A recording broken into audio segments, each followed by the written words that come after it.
Good evening, ladies and gentlemen. How are you all tonight? Welcome to the future. I hope you are all doing really well.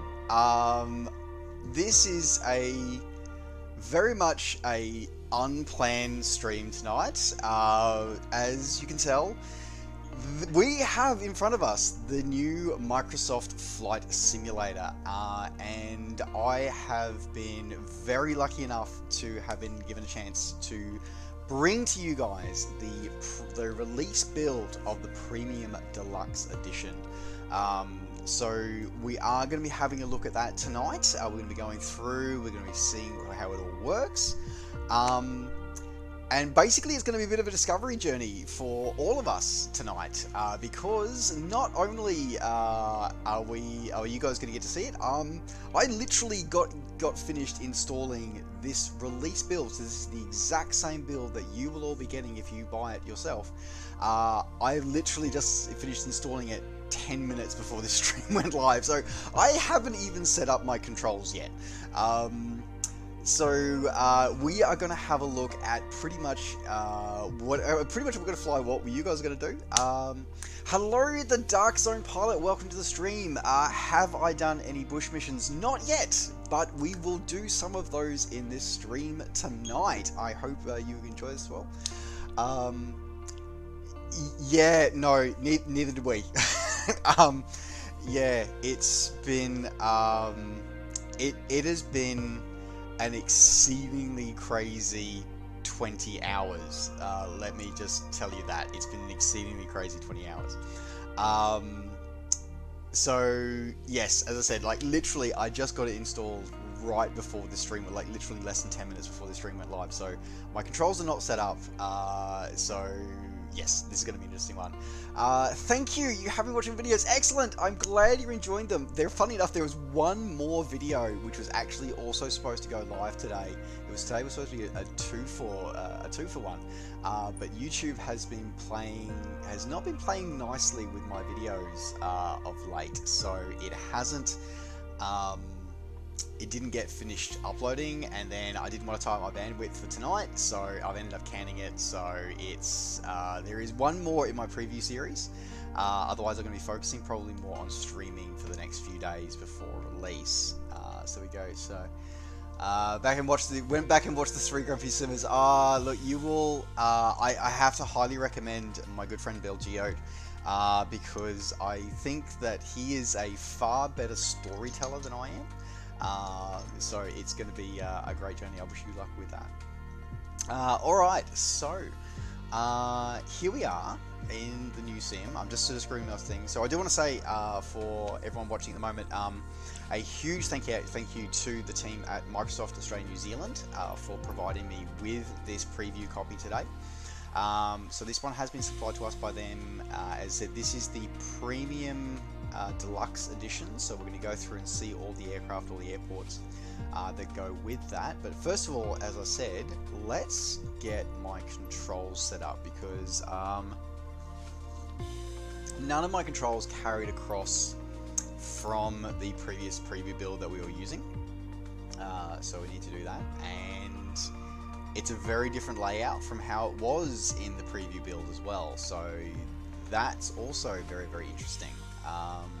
Okay, alright, let's first off have a look at our Alpha flight controls. So,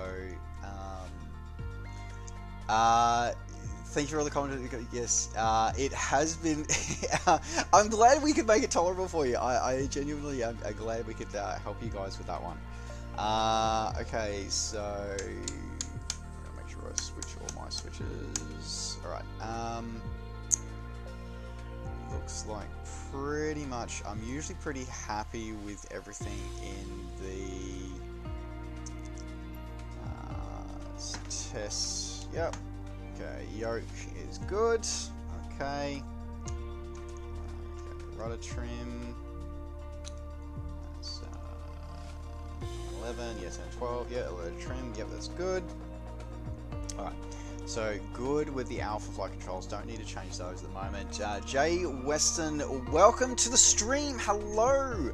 I hope you're doing well tonight, and thank you for the follow. HypnoTwist, welcome to the crew, welcome on board. So as I was saying before, as I'm probably going to repeat this a few times tonight, I literally, a lot has changed in the, let's just say a lot has changed in the last 20 hours or so, to the point where, yeah, I didn't, as I said, like literally, I only got finished installing this build. This is, as I said, this is the release build. This is the exact same build that you guys will be getting if you do pre-order the Premium Deluxe package. That's, I only just got it finished installing about 10 minutes before this went live. So I'm still setting up my controls. So you guys also going to get a chance to be able to see how to set up profiles and how to set up controls, because that's something that I didn't get through here. So install size, it's 150 gig of minimum hard drive space. However, on disk, core sim files are just shy of 100 gig. The additional space you need is for the streaming data as you roll through. Lord knows, we're going to check and see if the autopilot is fixed. Yeah. Oh, there is a lot of cutting room floor stuff for some of my videos based on some of those things. Yeah, because that was absolutely terrible. Okay, so that's our mixture. Okay, so we're going to, I'm going to need to add in,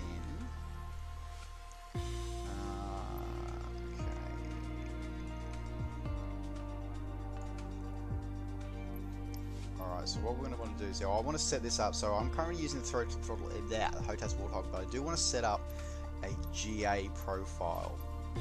So what we're going to do is we're going to go to here, and we're going to search for, let's go through, is straight to prop. Okay, so we want prop pitch.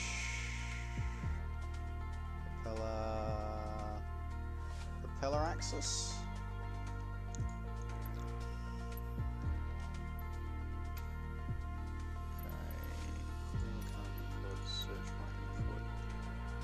There we go. Validate.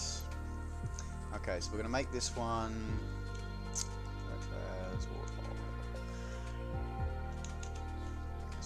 Warthog. GA Warthog.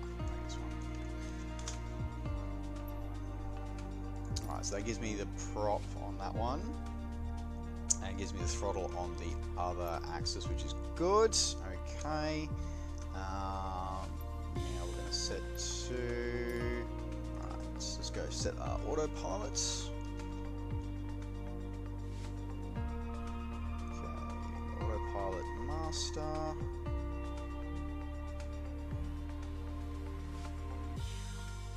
Autopilot master.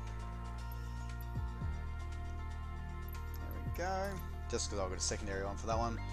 Hello, welcome Triplication, welcome to the stream. Ozflyer, welcome to the stream.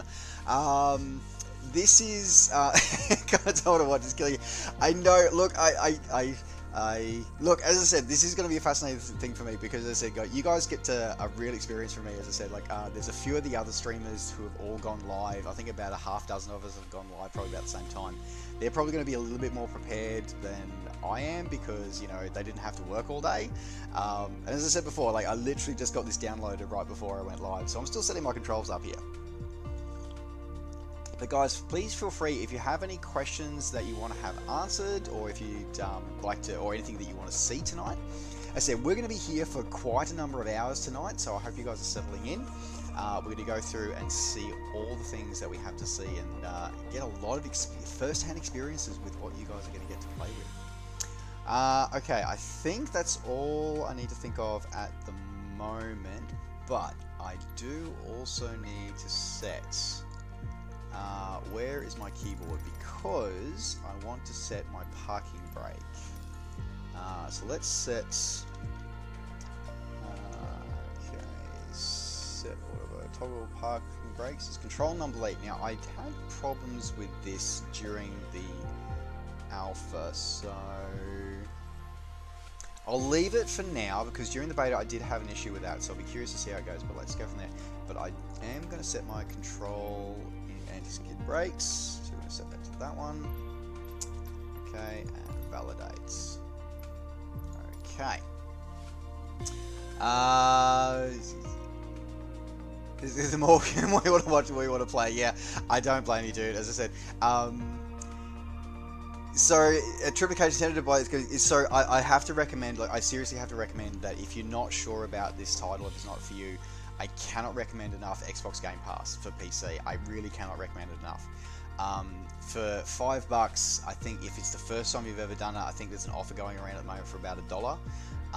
You can get access to the base sim. You don't get access to the full premium tier, which is what we're going to be seeing tonight, but you get all the base stuff for $1 for 30 days to give it a try and see if you like it and see if you can spend the money on it. But I also know, Triplication, you just picked up some Virpil hardware, so I'm kind of jealous of the Virpil hardware you just picked up.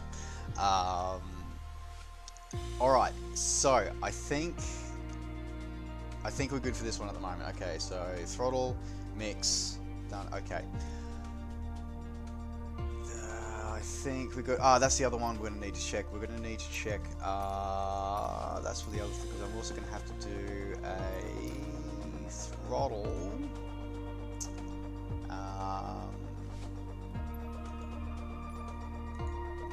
Alright, now here's a question. How do I create a new profile?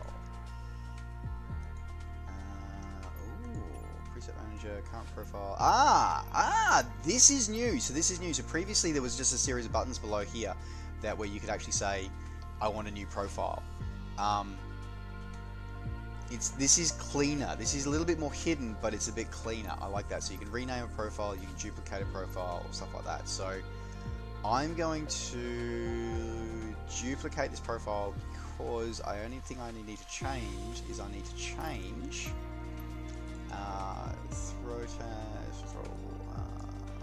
Warthog. When I was a young Warthog. Okay, let's go with turboprop. Warthog profile. Alright, because I need to add in. Oh, to be fair, yeah, we need to add in my multi-engine one. Yeah, everybody's been saying to me, yeah, when it comes to Virpil gear, yeah, the Virpil gear looks awesome, dude. Like, currently I'm prepared with Orbix, so absolutely, Jay Weston. Like, I normally use I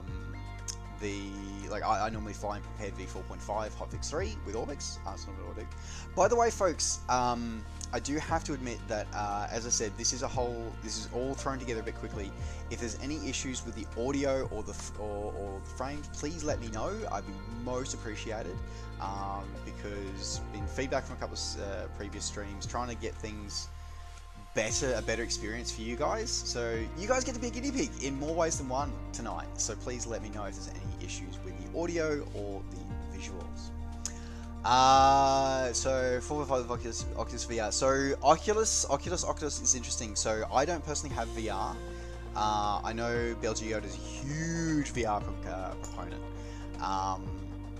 And the VR at launch, I believe, is only the reverb. They are looking at adding Oculus and other major headsets as time goes on, but at launch it'll only be reverb.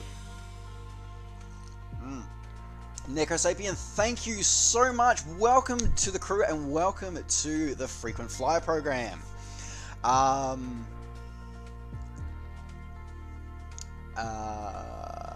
Okay, let me just have a look. Yep, that's cool.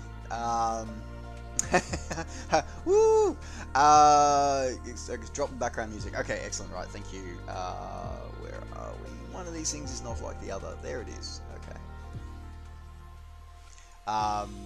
My monitor that I use for monitoring the stream and everything is over here on the side, but the tiny little where the speaker sound is like a really annoying. That's good. Excellent. Good. Okay, so let's get back to here. We're setting up our turboprop Warthog. So what we're going to be needing to set up here is okay, reverse. Okay, toggle reverse thrust. Okay, so search by input, that one. Okay, so that gives me a chance to set the reverse thrust. Alright, and then we're going to look for throttle. Okay, so throttle 1 axis is going to be that one. Okay, validate, and then throttle 2 axis.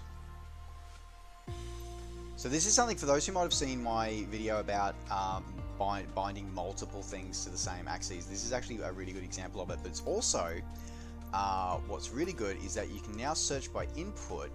So I can, where is that? And that's interesting. That didn't show. Oh, hang on, let's try that again. Yeah, that's interesting. That didn't work. That's interesting. Oh, okay, select by input. Here we go. R axis Z. There we go. Okay. So we're going to clear that. That's interesting. So it doesn't, because it actually looks at the direction you're going in. That's what it freaks out over. That's interesting. Okay, so we're going to remove this one. We're going to clear current input, validate. Alright. And then, so let's try searching that again. So we're going to go R axis. That's interesting. Let's go clear current inputs. Interesting that how do we delete that one? That's interesting.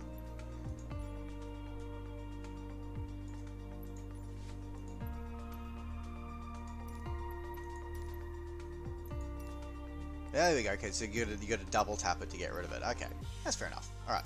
So let's now search other. So that can trick you out. Then it looks like that can trick us out. So let's go left axis. So we can just get rid of clear current input and validate. Okay, so you have to click into the box, then hit clear, then to save it. There you go. Awesome. Okay, could we fly in Singapore? Singapore, yeah. Okay, so Singapore is definitely we can do Singapore. Fayek, thank you very much and welcome to the crew. Thank you. Sorry, just catching up on my chat here. Dark Zone Player, brand new to flight sims. It is. Look, okay, so here's. So Dark Zone Pilot, I could really sort of say is yes. I know it seems overwhelming. It genuinely does. But it's the biggest thing I can tell you is start like actual pilots. Start with the small aircraft. The biggest advice I can give you is don't jump straight into the E747-8 and fly. Like actually start with the flight lessons that we're going to look at, that we can look at tonight and stuff like that.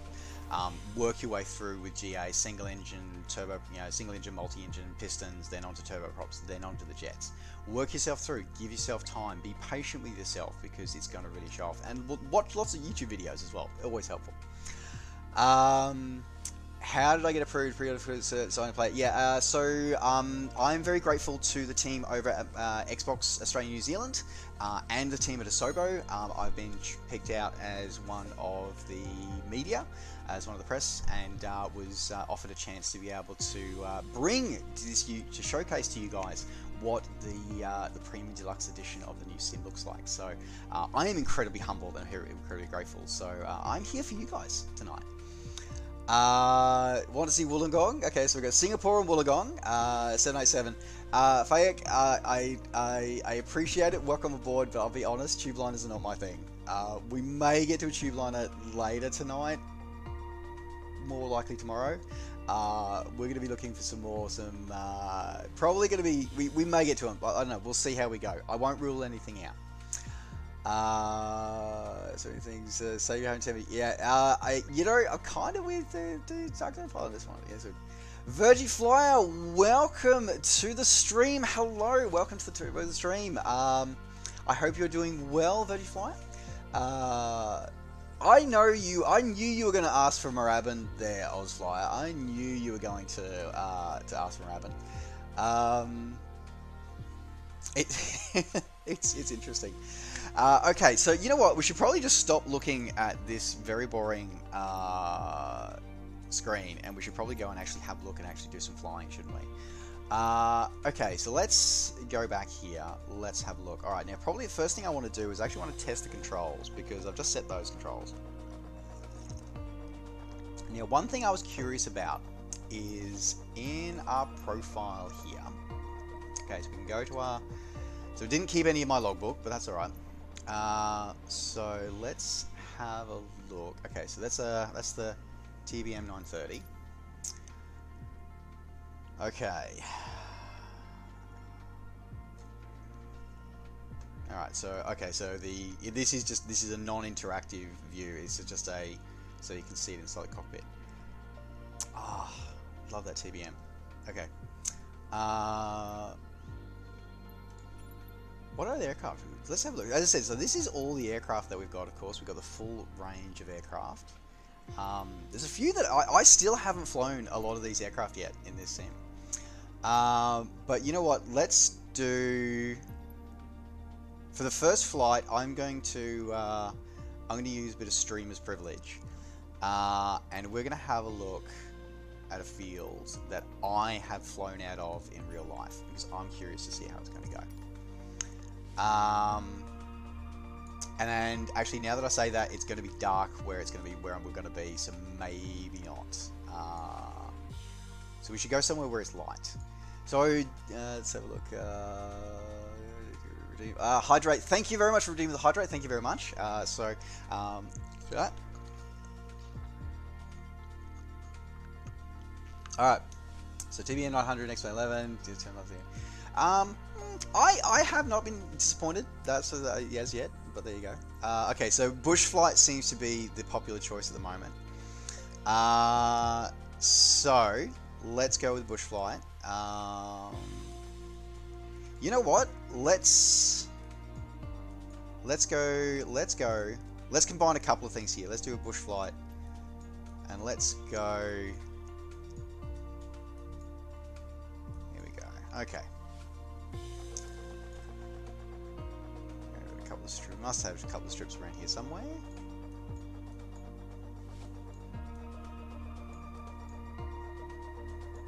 Well, this one seems to be one of the better strips, so let's have a look at that. So we'll do that set as our departure. Probably best not be flying the TBM out of here. So let's fly. Well, really, let's be honest. There's only really one aircraft that we can be flying when we're flying in the bush, isn't there? There's really only one, and that's going to have to be Carbon Cub, because I have so many memories of flying my Carbon Cubs in Microsoft Flight. I had so much nostalgia when I was flying that. It was not funny. Okay.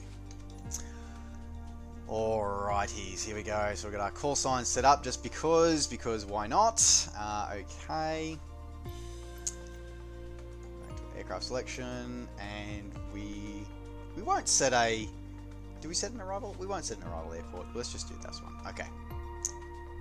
Alright, are we ready? First flight. First flight of the Premium Deluxe. This is the release build. So folks, as I said before, again, just a huge welcome to everybody just joining as well, by the way. So we are streaming tonight. We are streaming the Premium Deluxe build of the release build of the Premium Deluxe version of Microsoft Flight Simulator, which will be available to you guys, everybody, everywhere next week. And Necrosapien, dude, holy crap, man! Like, you are a legend. Like, what are you doing? Like, oh my god, thank you.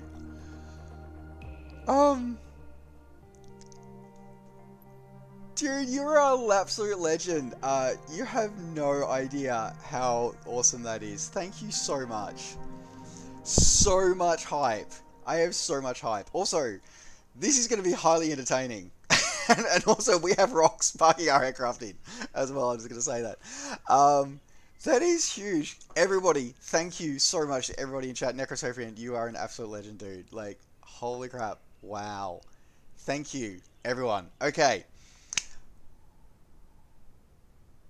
I'm gonna try and get my thoughts back in. See, I shouldn't see. I'm flying. See, now that I've got, now that I've chosen the Cub, I feel like I now need to switch over to my my stick instead of my yoke. So you know what? So I'm going to do just that. We have a bit of a rearrangement of my controls here at the moment. We're gonna rearrange things just ever so slightly. This is the problem, is that I end up with so many controls that I was getting ready for tonight's stream. And I was like, what do I do with them all? Like, seriously, they are everywhere. I've got controls everywhere. Alright. So I've got my stick ready because the Cub Crafter's Carbon Cub does not use actual yoke. It uses, and let's just put these in for the mode. So a bit of blue light glasses going on for the mode here tonight. Okay, so yes, we are going to do a bush trip tonight. So let's go ready to fly. Alright. So we popped out with checklists on straight away. Now the first thing I need to do is I need to set my, just reset my controls now that we're doing a GA, not a turbo prop. So over to our HOTAS profile, we're going to change the Warthog profile to GA. There we go. Alright.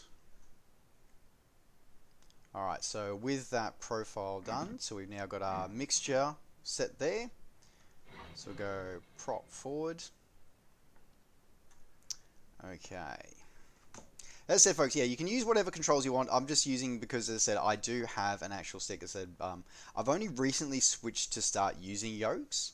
So for me, I was using sticks all the time. So, alright. Fairly quick and simple, this one here. So for our parking brake. Now, I can't actually remember where the parking brake is for this one. Ah, there it is. It's hiding at the back down there. Alright. So we'll set our parking brake. Now, we need to go... Oh, gotta remember how to set the reset the cameras now. So the change, that button's new. So now I know a few people have also asked about, can you pop windows out and stuff like that. So the answer is actually yes, you can pop windows out. So you may have just seen that the camera window just disappeared, and that's because I was able to move it and actually pop it out onto another monitor now. So there we go. Alright, so we've got our parking brake is set. Fuel tank is set to either tank. Select is select the left tank. Tater, welcome to the crew. Thank you so much for welcome to the Frequent Flyer program. Wow, everybody just, I love everybody. You guys all rock my world. Thank you so much. I will try and catch up with the chat very, very shortly, but we're just working through this at the moment. You guys are so awesome.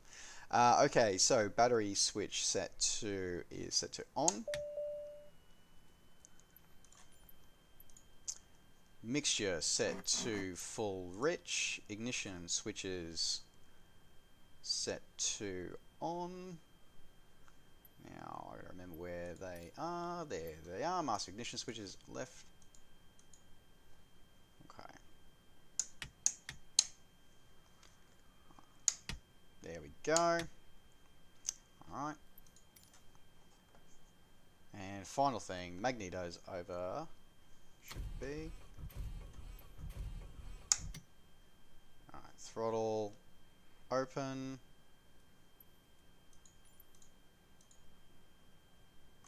Starter engage.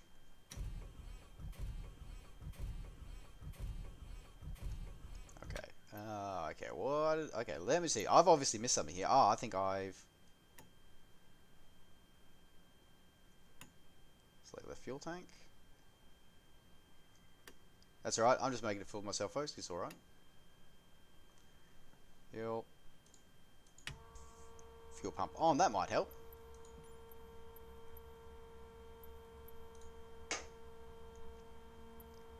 Field alt is on.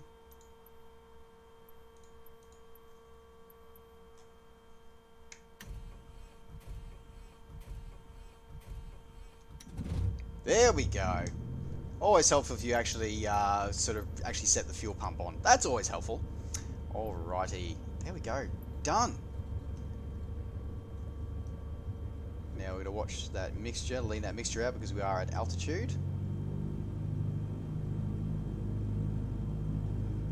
Now, can I just say that that kind of stuff is, again, that sort of realism with actually getting that through there as well.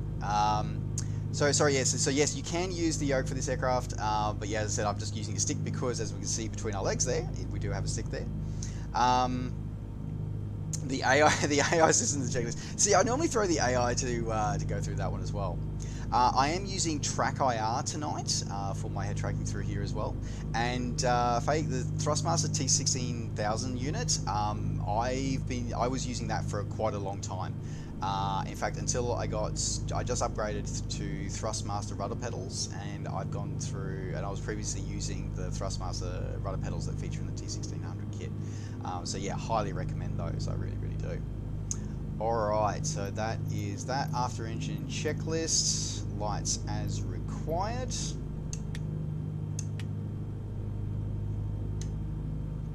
Beacon all on. Avionics master switch is on, and then we can now, and I know this was a big thing for Ozflyer in the background, is that we can release our parking brakes. So you can't actually release them just touching the brakes anymore. They actually automatically reset. So instead, we're going to release them the proper way. There we go, and should be, where's the pin? Where'd the pin go? It's a really pain in the ass place to actually put that pin, but there you go. Alright.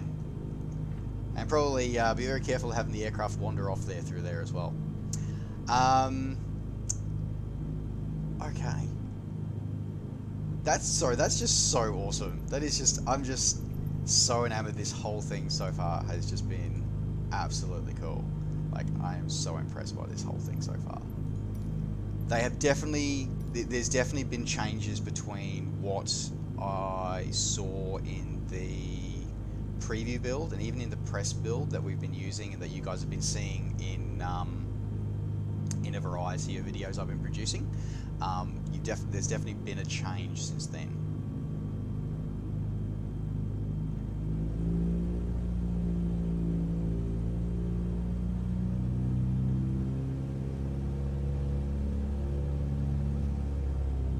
Okay, so check that's done.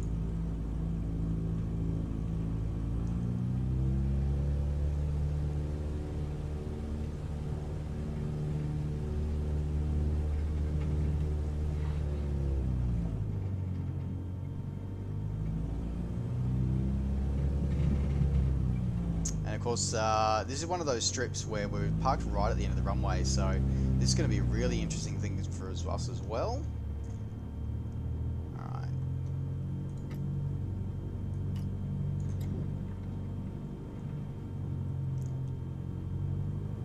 Actually, but bumping around on the rocks is kind of cool, actually awesome and weird all at the same time.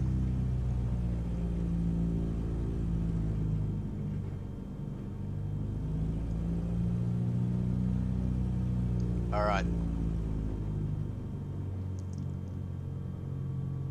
It is absolutely stunning, this is. Like even how they've actually got the building sort of going into the ground, like it's just awesome. Alright. Alright, Papua New Guinea takeoff.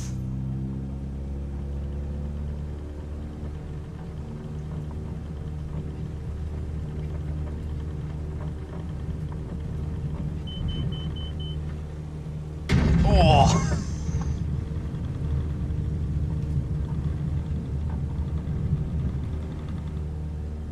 And this is why this is a bush aircraft.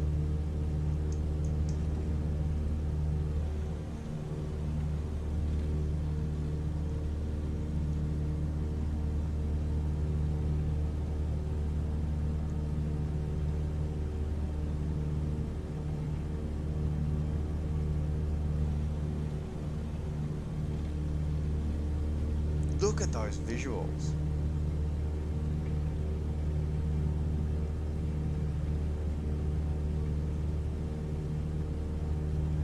Now that's an interesting, that bug hasn't changed then, is that it still didn't pick up on us as we taxied through that point. Thank you for the follow, Campfire. Welcome to the crew. It was interesting that it didn't detect the us taxiing through that. 500.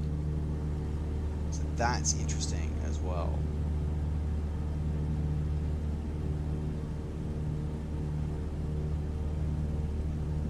I'm just looking through these. I'm just looking at this scenery and going, this is just absolutely stunning.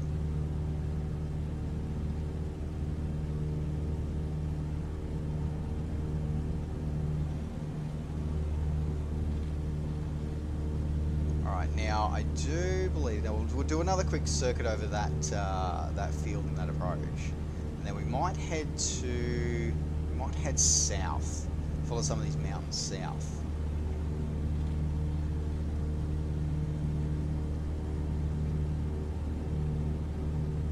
Now, folks, for those who are wondering, we do have collision damage, crash damage, and all that on. We're flying without most, without any of the aids. 500.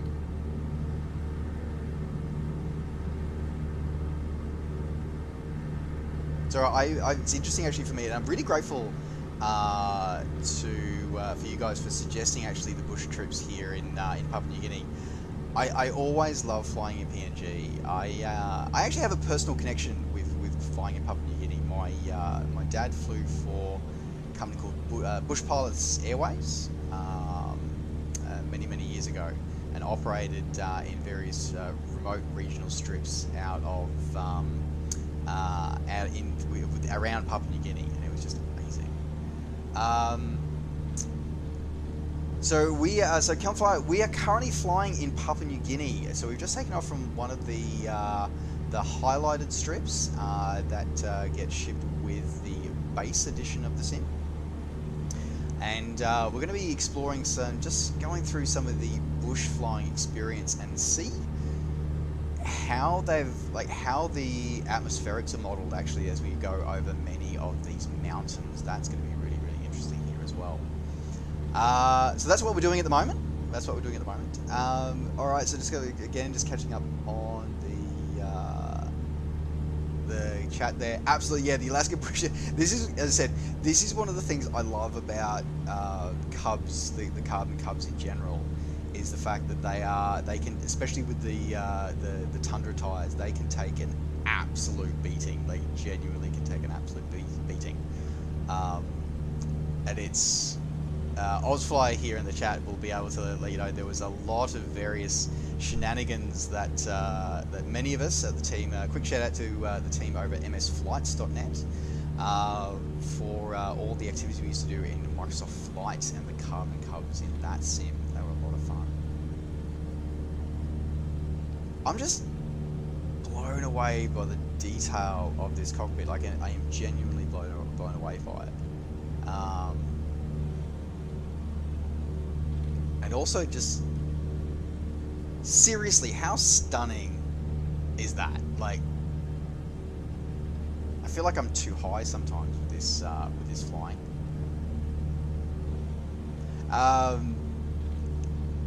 Next over is we are going to there is going to be a Grumpy Simmers episode coming at some point. Hopefully not too long after release, but hopefully we will have one coming at that point. Asking about the objectives, that's a good question. Let's have a look. So yeah, the accelerate to, yeah, this is the same bug. So for those who might have seen my Newcastle preview video, you would have seen that we had this exact same bug. It seems to only affect small airstrips, where parking seems to be close to the end of the runway. So for example, in this case where we just took off from, like, the parking pretty much was the end of runway 06. In the case of Air Pelican, which was the one that we flew out of in the Newcastle video. That was also pretty much, the parking was almost at the end of runway 27. So it seems to be a bug that's affected that, and it seems to still be here in the release build. So it's gonna bug more GA filers like myself.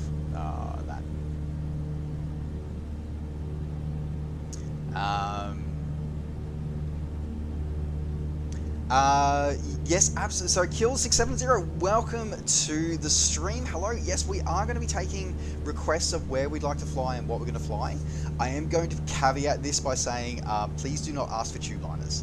I know many of you love tube liners. I know and I appreciate that we all sim in the way that we all want to sim. I'll be honest though, tube liners are not my thing. We will be flying many different aircrafts tonight. I won't rule it out. We may still fly tube liners later on tonight.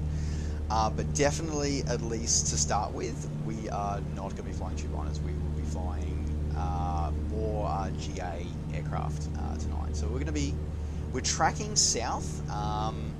So interestingly enough, for those who might be curious, there is many add-ons that work for FSX.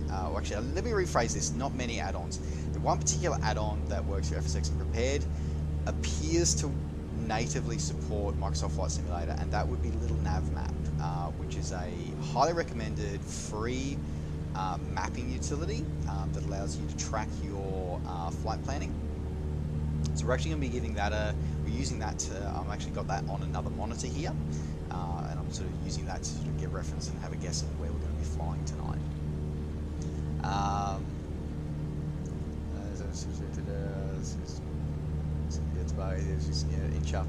Inch up to it and wait. Okay, right, fair enough. Okay, that's good to know.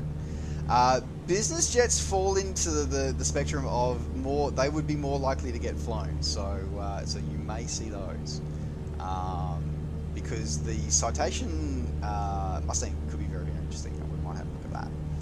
I would love to see a PC-24 Necrosapien. I would love to see a PC-24 turn into this sim. I genuinely would. Alrighty. Now I'm curious. This is just amazing. I did not feel, as we went over that ridge though, I was expecting to feel more of a bit more turbulence coming over there than I thought, but then again, the winds are pretty much dead calm here at the moment. We're looking like we are running live real-time weather, by the way, folks.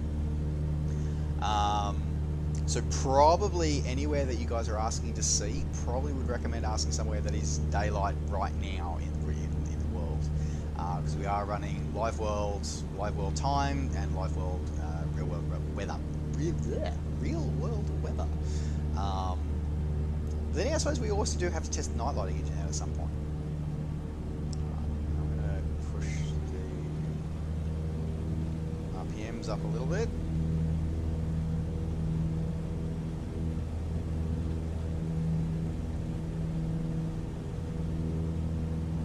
This is just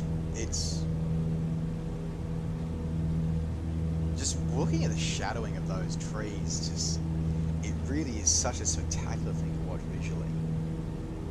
Now, the thing that impressed me though is that it's all based off photoreal imagery, but one of the issues that primarily with places like Papua New Guinea has always been that much of the photoreal is always covered in cloud, so they've really gone to town to make sure that that's not the case here. FS Passengers remade for 2020. I think you've probably got a good look of it coming through for there. A lot of parts have 20-hour daylight again. Well, fair enough. True. Hopefully we will see. We might see that coming.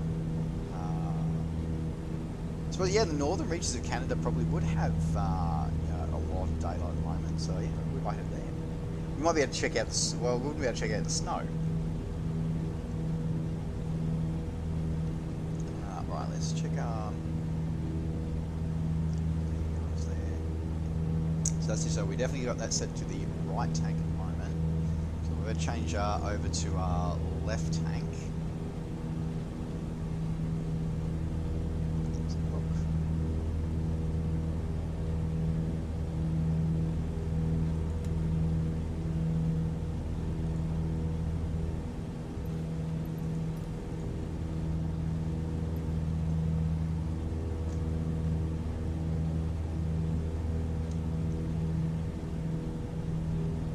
love this just gentle flying in the cubs. It's just so magnificent, really is. Do I have all sliders to the right? I do not. I think so when it did the auto install, it picked it slightly one down from full right. So for those who might be wondering what full right means, for those who've been in the simming world a long time, right is obviously the better end of the, it's got all settings to max. So we do have apparently a couple settings not at max. I'm not sure exactly which ones. We did the auto, let the sim decide for me what we were going to, what system we were going to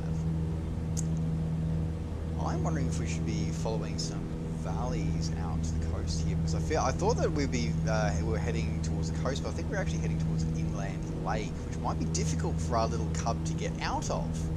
I have a funny feeling, so this could be rather interesting.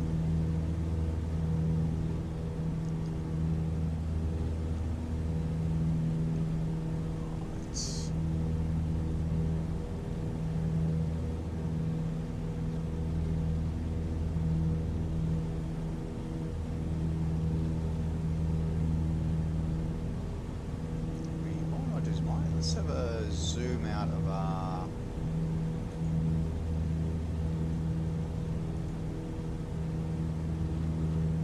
We've got a couple of airfields over there down by the river. Otherwise, we're going to be needing to track down that way there. I'm not so sure we are going to get out of... I don't think we're going to get over those mountains with our little cub here. So I think we might do a divert, and we might divert down here to Whiskey Alpha Charlie Yankee, I think. We'll go that way.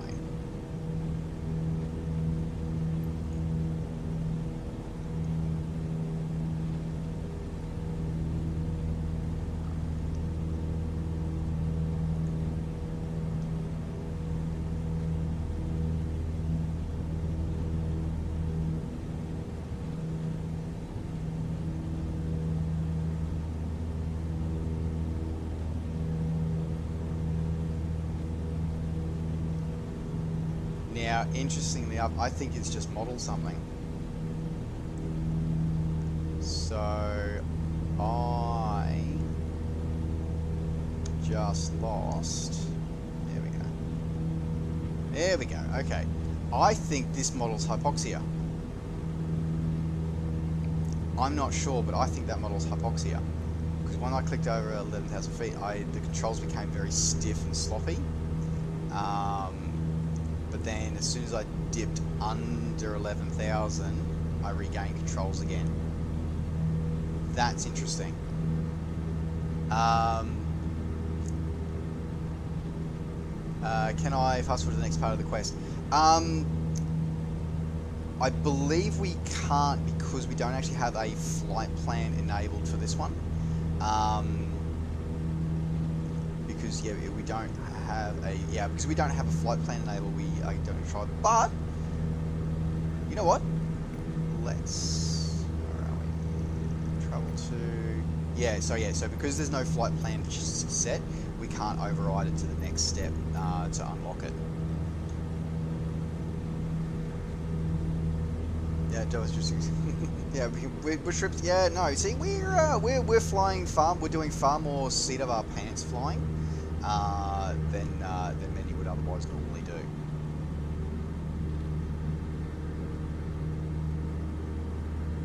All right, but be careful not to overspeed or overstress our aircraft, because I have done both in other flights, and it's really interesting actually. So if you overstress your airframe, you get a black screen, and it ends your flight, because it just basically goes, yeah, your airplane, you just broke your airplane. Alright, so this is going to be interesting. So we're going to have to zoom these in. Alright, so somewhere down there are 2 bush strips for us to find.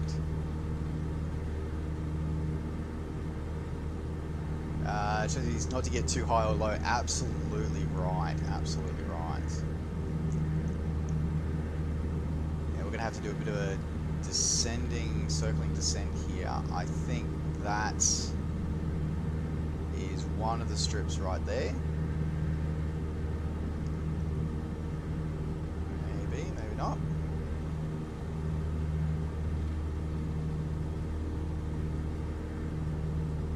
There's one.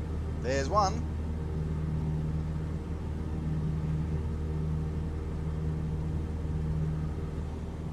There are so many of these hilltop communities in Papua New Guinea. It's fascinating, and they all are serviced because the area is so mountainous. This is how they get all their supplies, how they get their medical aid, how the dentist and the doctor comes to visit is he comes by aeroplane and landing in these one way in, one way out strips.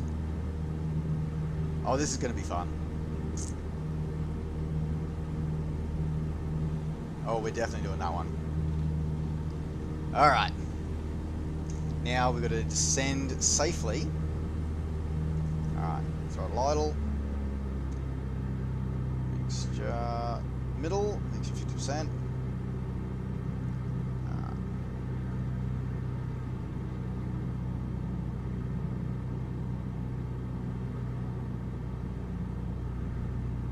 Now I'm going to get lower because I want to get the lay of the terrain. So we want to, ideally, when we're landing in bush strips, you want to land uphill. So I think we're going to have to land the opposite direction, into the sun.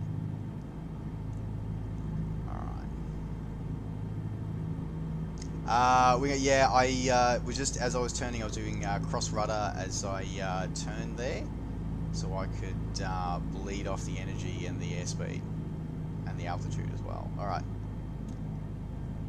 So we're going to overfly this, and because uphill is coming from...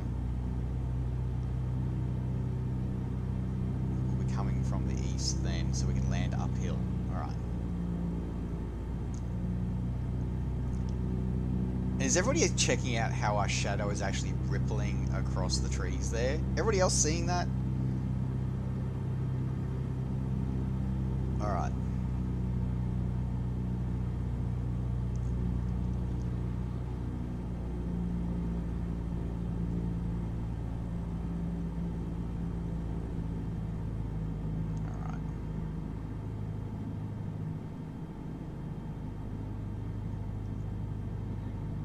Prop full forward.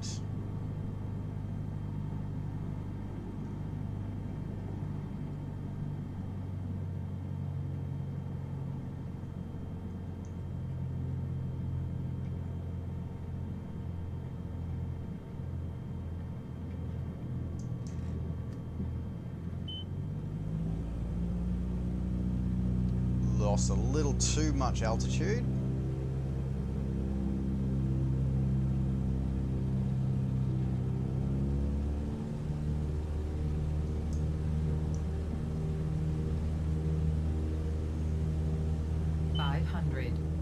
Right on the edge of stall.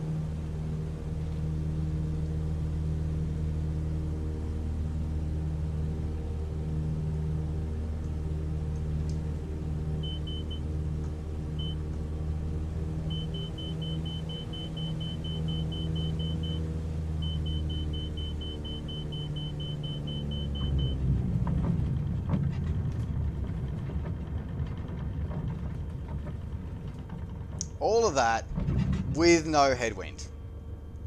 I'm going to take that. I am absolutely going to take that as a landing. 100%. Alright. Parking brake is set. And let's see how that turned out. Because I'm reasonably chuffed by that. Oh, hang on. Wait. That's the one I want.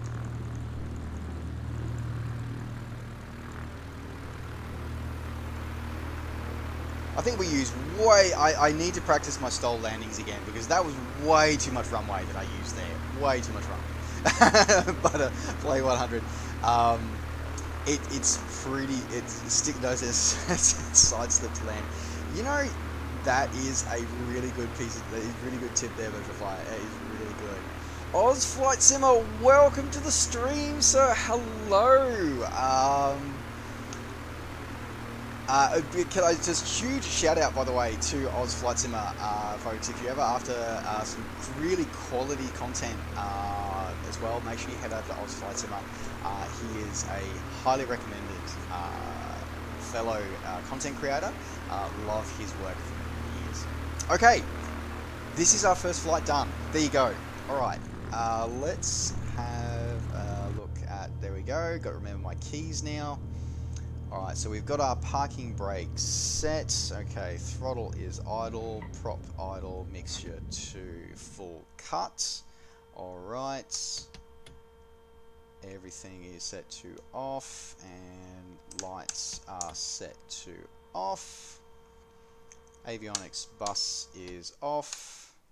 And there we go. Done. First flight in Premium Edition is done. How about that? Awesome. Alright, folks. Woohoo! MSMS, yes! Mr. Wookie, welcome to the stream, my friend. Hello and welcome. It has been quite eventful. I managed not to kill us, which is good, which is always a good start. Let's head back to the main menu now. Alright, folks. I'm going to take, because that was so exciting, I'm going to take a few minutes. I'm just going to quickly grab a refill of my coffee. And then we'll be back. So you just had some shower. Excellent. Yeah. It's going to be an interesting stream tonight, folks, because at some point I will probably need food, but that's okay. Let me just have a look. I was going to catch up on all the chat here for a few minutes. So don't bush trips follow flight plan. See, the idea bush flying and flight plans is a very interesting concept. No, is the short answer. We do, but we don't.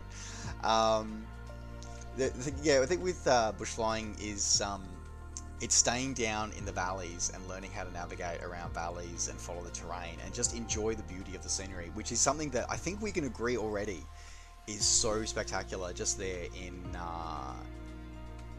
the wilds, the valleys and the mountains of Papua New Guinea. That was just awesome. I'd love to have a caribou. I'd love to have a caribou in there. That is for sure. Node Blue, welcome to the stream. Hello. Campfire, how long am I streaming for tonight? I will probably be streaming for many hours. I'm planning probably.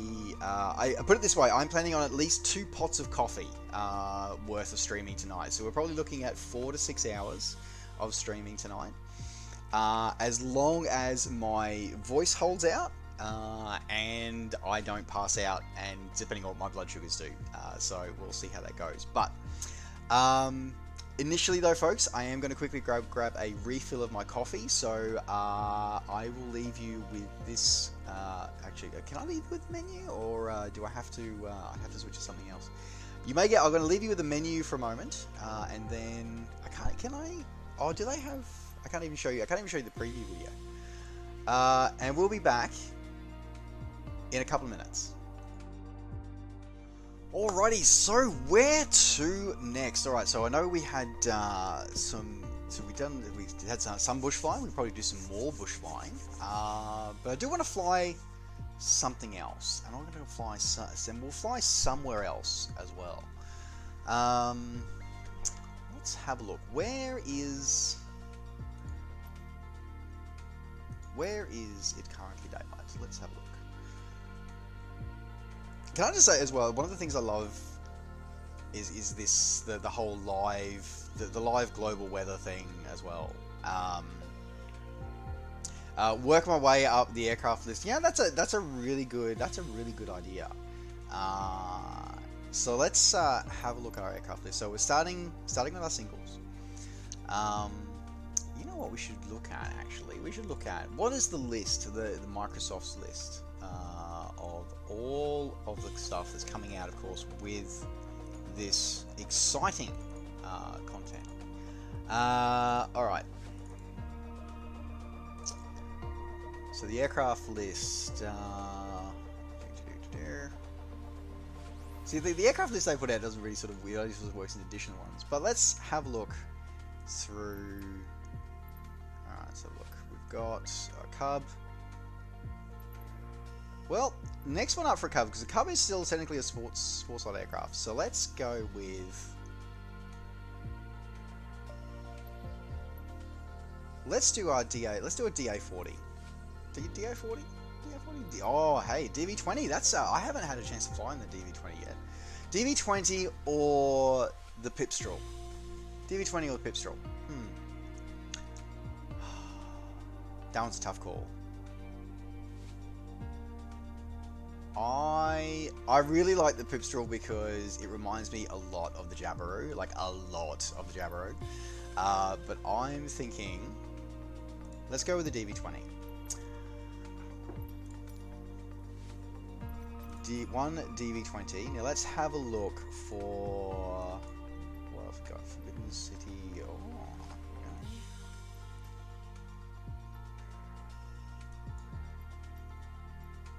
Oh, place. Lukla, we're not taking a DV20 to Lukla, that is for sure. We are not doing that. That's a no-no. So let's go somewhere in Europe. Let's go somewhere cool in Europe. I'm thinking, because it's been a long time since I've been to. Well, this could be interesting as well because it looks like we've got some the live traffic on as well, which is obviously just landed, so we've just lost it.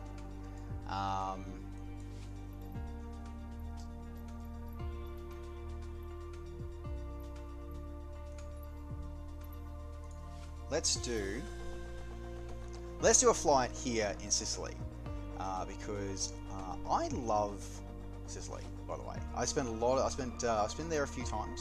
Sorry, I've been there once, but spent a bit of time there. Funny enough, I actually got engaged on the side of Mount Etna, actually, when it was erupting. That was kind of fun. Interesting. Alright, let's do a tour around Fontanarossa. So, we've got our parking set. I think they're all large, I think. Let's do a Ram GA medium. There we go.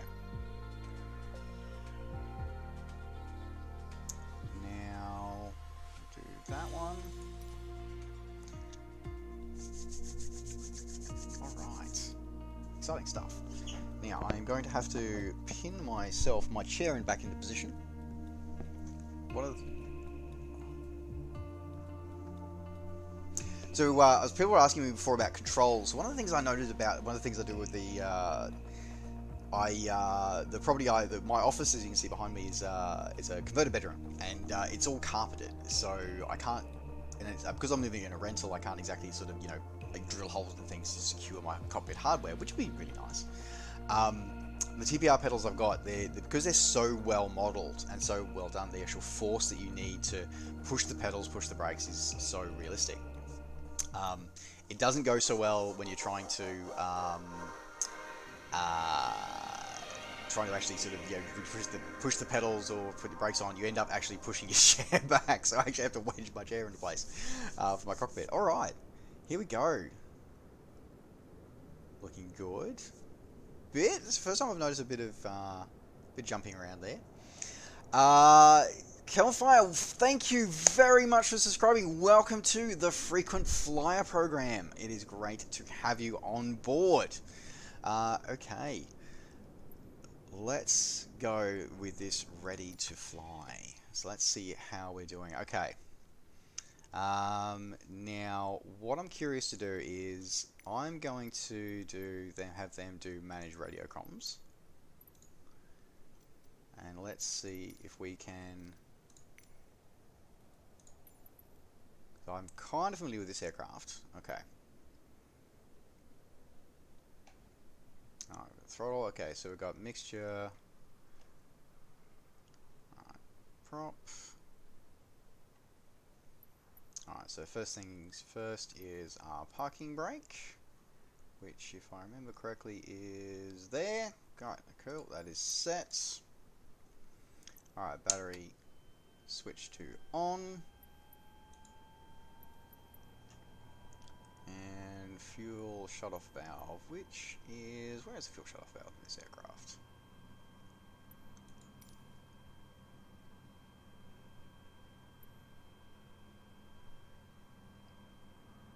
It's interesting.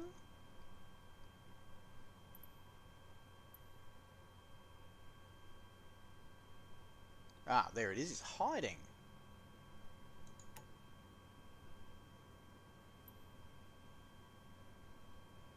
Okay. Got him. Okay, throttle is set to idle. Prop to max RPM.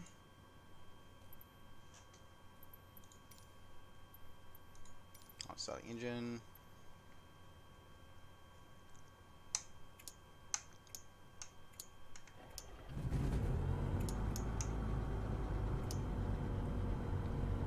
Engine's moving up. Nice and simple. 1500 RPM.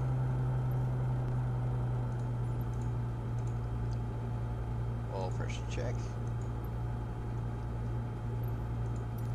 After start, electrical equipment on as required. Okay, so lighting on, alternator on, AV bus is on. Continue ground, Diamond November Oscar Victor Alpha 24 requesting pushback. Toughnell, thank you very much for the follow.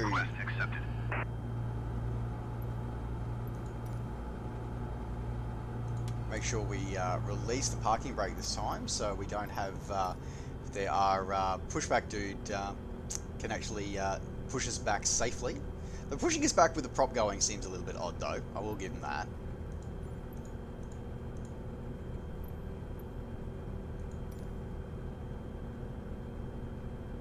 That does feel a bit odd, doesn't it? I'll be honest, I'm not sure how I feel about the pushback for GA aircraft.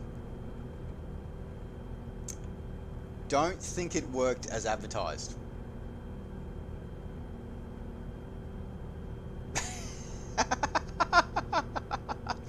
You know, I think they just, you know, I like the idea of the pushback for GA aircraft. I think maybe it needs to be, I think it might, it might need to go. I'm just... Continue ground, Diamond November Oscar Victor Alpha 24 requesting the end of pushback. Sorry guys, just I'll get to the chat when I can in a few minutes. As I said, I've just been watching this one at the moment. Let's get up in the air and I'll play catch up on the chat for a second. Continue ground, Diamond November Oscar Victor Alpha 24 with uniform request. Okay, sorry. Yeah, well, over your throat. Thank you for the follow. Welcome to the crew. Oh, thank you. Welcome, yeah, Yellow Australian. Yay. Real Gear GNS 530 isn't supported by the sim. Honestly, not sure. Hopefully, taxiing hold short runway 26 via taxiway Hotel Alpha Golf Diamond Alpha 24. Alright, build number, I don't have that information to hand right now. I know it's 1.7 something is what the build number is. As I said, this one is what we've been advised is that this is the release build, so this is the exact build that those who have pre-purchased the sim will be downloading and will be unlocking and accessing on the 18th as it unlocks in your local area. Tough Note, you enjoyed the Newcastle video. Thank you so much for watching. I'm glad you enjoyed the video. It was fun to make. It's a feature, yeah. It's a feature. Bro, the flow around Vancouver in Canada. Dude, you don't even have to bro me with the Twitch Prime sub for Vancouver, Canada. I would love to do. I'm definitely doing a Canada flight. We'll see if it's a Vancouver one. Alright, let's do our taxi here. I think I've got most of the way through that. Alright.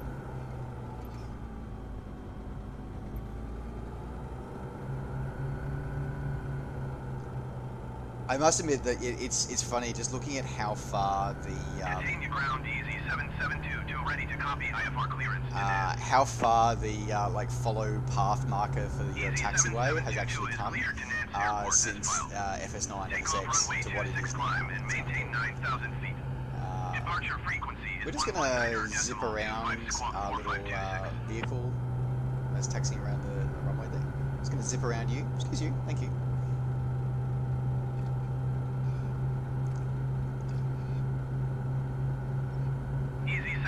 722 cleared to Nance Airport as filed. Take off runway 26 climb and maintain 9,000 feet.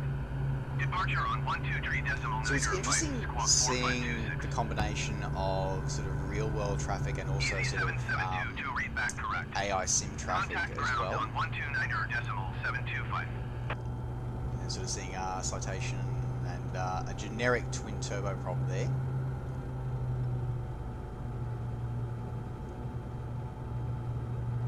Continue ground easy 772 requesting pushback. Easy 772 pushback request accepted. But I've got to admit though that the guys walking around like with their, you know, with the high vis and the headsets, it is a big part of making this sim so much more alive than any of its other contemporaries. Like even DCS World, as far as I'm aware, does not have this sort of like, you know, these ground crew there, with the exception I think of Super Carrier. Super Carrier does have the deck crew. Alright, so we're just taxiing around here. Continue ground easy 7722 with uniform ready to taxi IFR. Easy 772 quite the long taxi for this one today. Via taxiway Alpha Golf. Contact tower on 118.7. Well, I suppose we can't really do a Harrison Ford and just sort of, you know, take off the taxiway or land on the taxiway. We have to try and at least pretend that we're enjoying, we know what we're doing. So while we're in the long taxi, just have a look at here. So,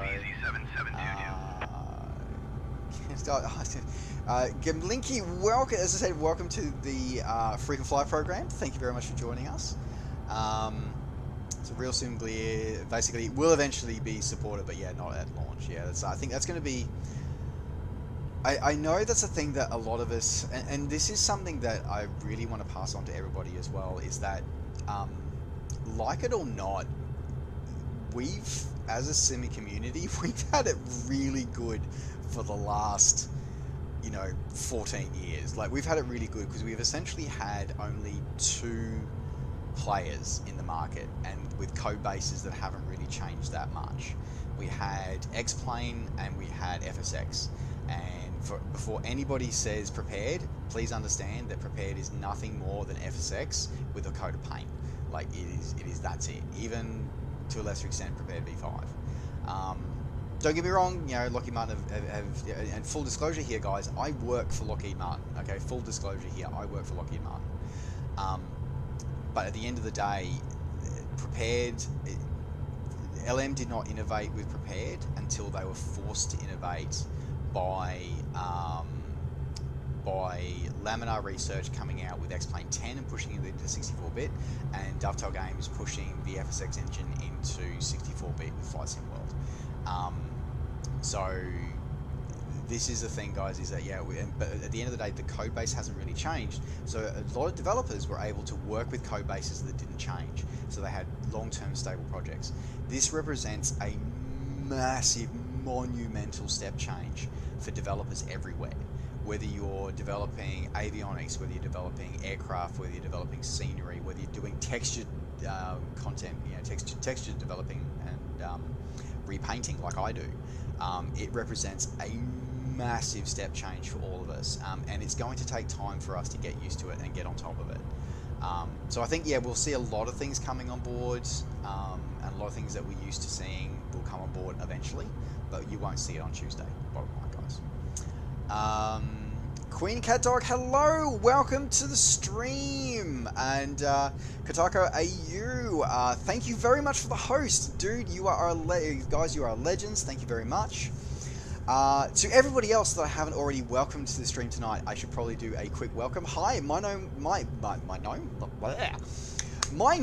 is NovaWing24. I am an Australian content producer, and I am very grateful, and I've been honoured that I have been offered a chance to be able to bring to you guys the release build from Microsoft of the upcoming Microsoft Flight Simulator in the Premium Deluxe Edition. So tonight, as part of a live stream that's going to go for probably many hours, we are going to be going through, we're going to be having a look around, going through a variety of different aircraft in the sim. We're going to be going to various different places. We're going to be doing a little bit of a test flight here. We're currently in beautiful sunny Italy at the moment. We're going to go for a quick flight here in the Diamond DA20. And then we probably are going to have a look at one of the hand-curated airports that ship with the Premium Deluxe Edition afterwards. So folks, please welcome aboard. Please make sure that your tray tables and your seat are in the upright position, and let's enjoy the future of flight simulation together. All right. I should probably write that down or record that and have that on like a macro or something, so I can just sort of like hit play for the future. I should remember that. If somebody wants to clip that, that would be awesome. Necrosapien, dude, you are an absolute legend. I am so grateful for you. You are amazing. Everybody watching, you are all awesome. Thank you so much. But Necrosapien, dude, you are like, that's a... Vash, hello, welcome to the stream. Hello, welcome, happy Friday to everybody as well, by the way. Happy Friday to everybody. Alright, coming up to our whole short line before we enter runway 26. Catania Tower, Diamond, November, Oscar, Victor, Alpha, 24 ready. I'm pretty sure it's Catania, but anyway. Departure. Diamond, November, Oscar, Victor, Alpha, 24 taxi into position and hold. Taxi to position and hold. Position and hold, Diamond, Alpha, 24.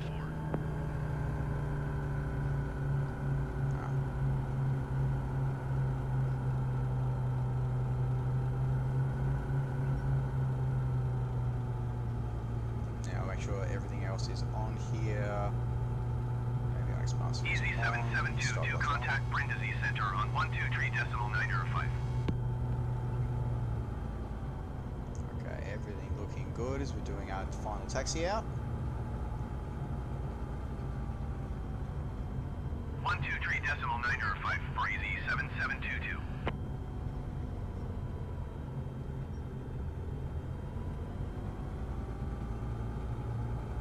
It'll be interesting, as I said, like hopefully we won't see the issue that we saw last time, but let's have a look. But let's bring up the objective window just to keep an eye on that. Here we go. November Oscar Victor Alpha 24 cleared for takeoff runway 26 departing straight out approved.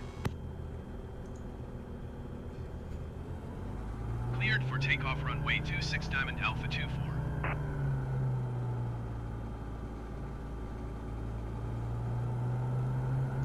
Clear for takeoff.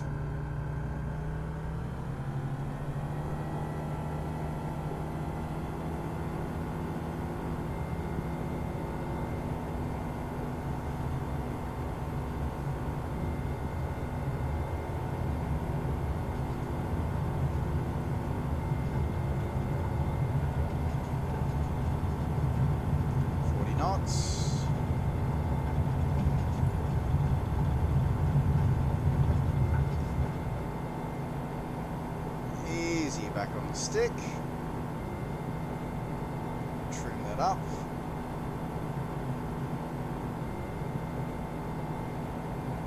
Now this is interesting actually, because this is actually, because I've been flying so many of the glass cockpit aircraft. It's actually interesting flying one that's actually got that's just back to the basic 6 days, and this is what I'm familiar with flying. You know, is your basic 6-pack. None of this fancy nonsense. Landing lights are off. Don't need those on anymore.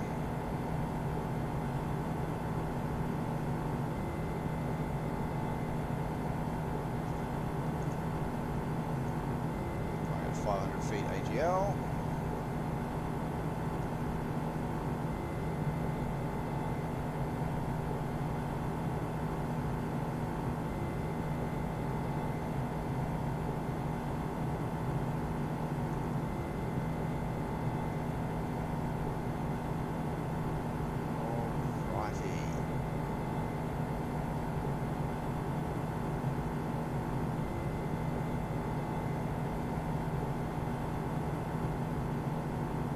Yeah, it's going to be interesting, as I said, because it's been a few years since I've been to the city of Britannia, but I already feel we're being buffeted by that wind here a little bit. Alright.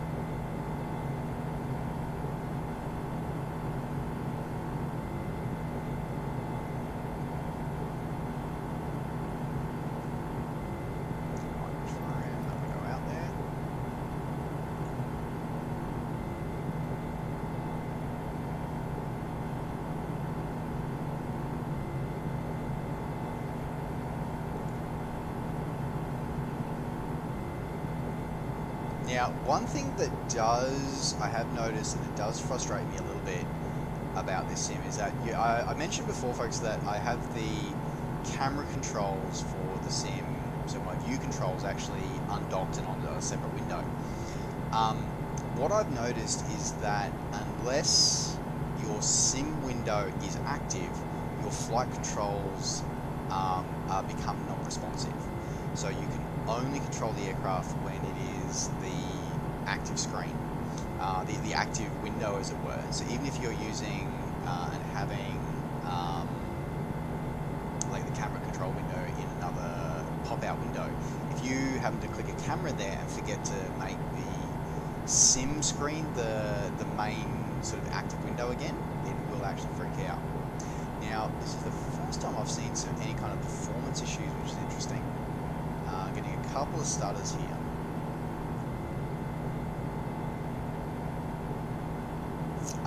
We are flying, yes, that is correct, we are flying in Sicily, that is absolutely correct.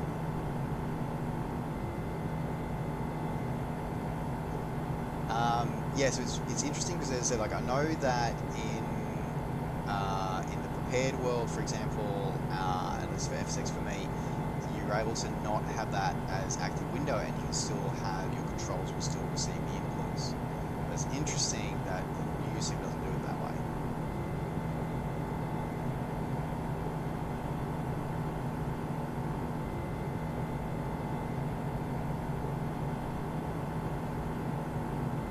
But this is a really good feeling though, because this is just a basic 6 here.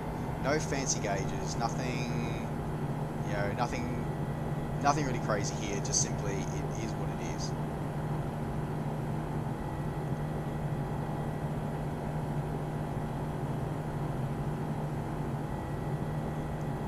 Tufnell, thank you very much for the subscribe. Welcome to the Frequent Flyer program. It is great to have you on board. Engines is too loud. Okay, oh, thank you very much. Let me just adjust that sim volume. You know what? Let's actually... Diamond Alpha 2-4, you are leaving my airspace frequency change approved. Let's try something. Let's do AI control the aircraft.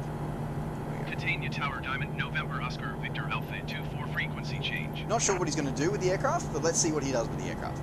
Catania approach, Diamond November Oscar Victor Alpha 2-4 is type Diamond 4 miles south of Catania.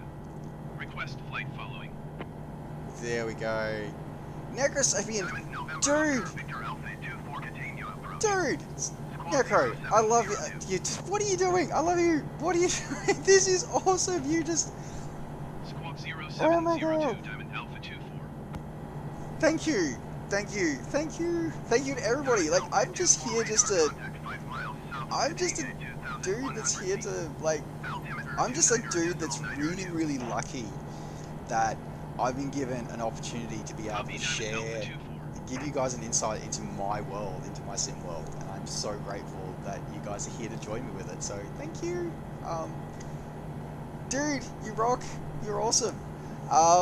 You are all amazing. I love you all. Okay. Let's actually, so that's interesting. Okay, so basically, even if you don't have a flight plan set, so this is something that's new. So even if you don't have a flight plan set, if you hand over, if you taking over to the AI pilot, he'll basically just maintain current altitude, current heading. So that's kind of cool. Awesome.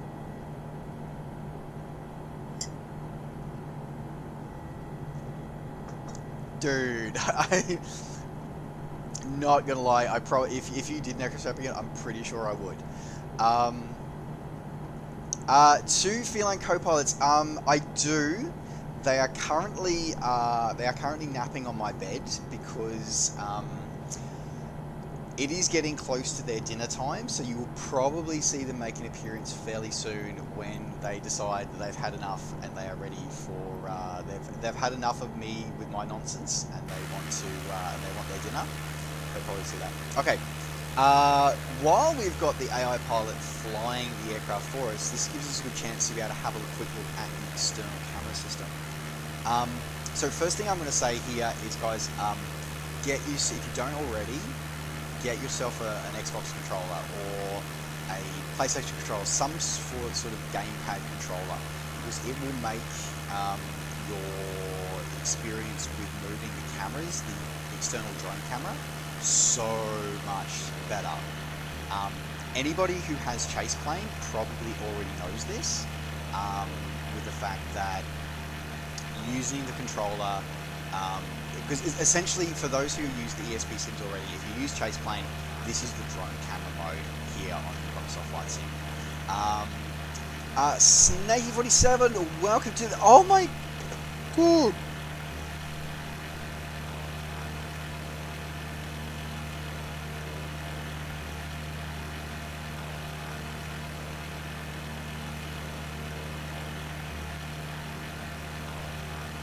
What the?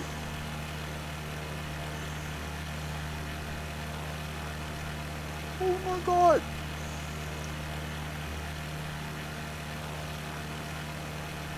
Dude!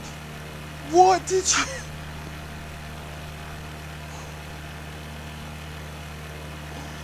Oh my god.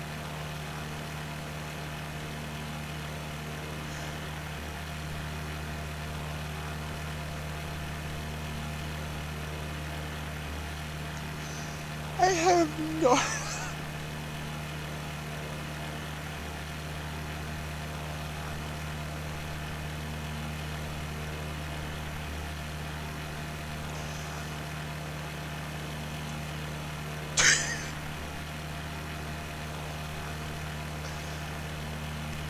Dude, that is... I just... Wow, I can't even. Thank you, dude, I just...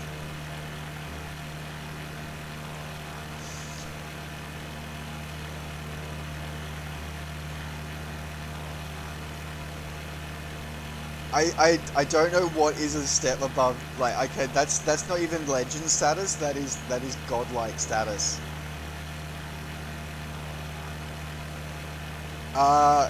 Rock on, dude, rock on, because, oh my god.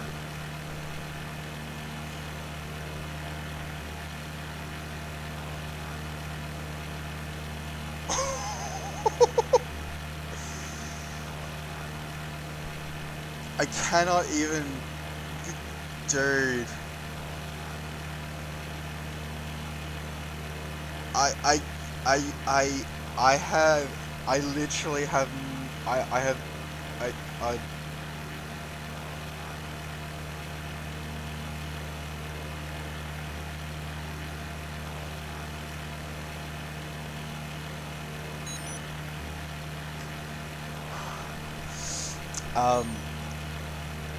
oh my,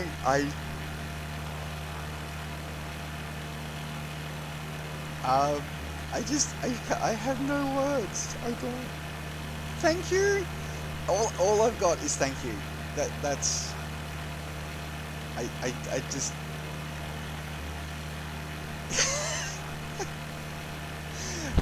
Dude, this.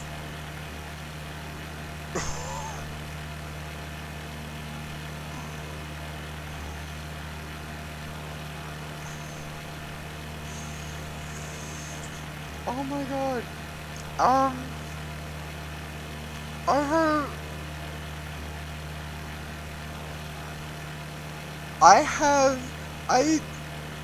I literally, oh my god, this is just what, oh my god, is that Twitch now lagging out?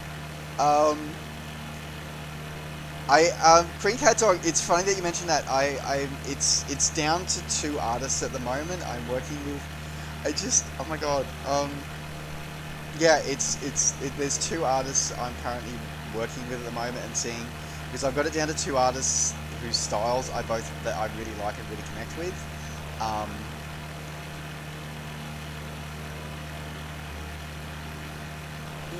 Necrosapien, I don't even, like, how, dude, the awesomeness that is Necrosapien. Can somebody please shout out to Necrosapien, because he is literally a living legend. Like, there is no other words other than legend to describe Necro at this point. I just, whew, okay, sip coffee for a minute and keep flying. Whew. Okay.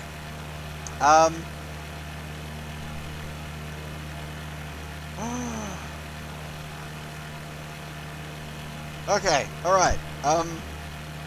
Okay, so what was I saying? I was saying something about controls, wasn't I?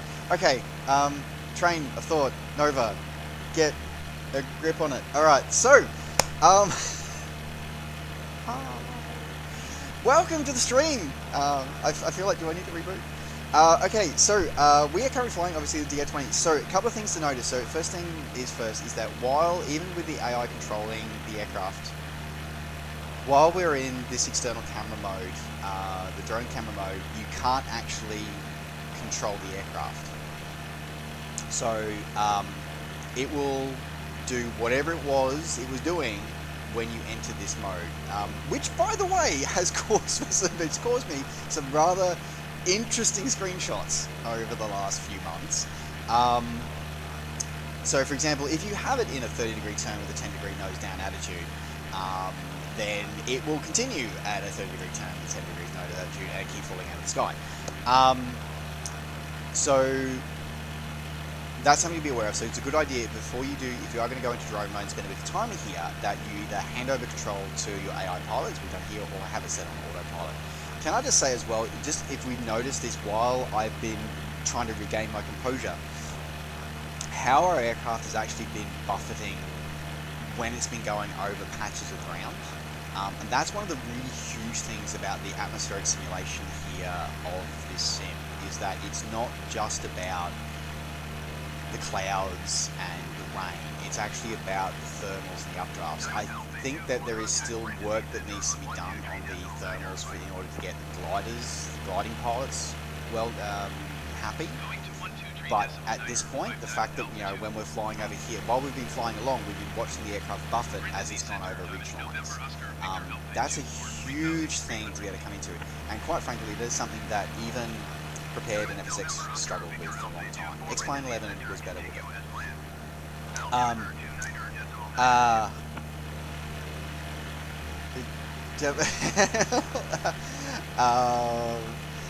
It's real, yes. Coffee needs adding.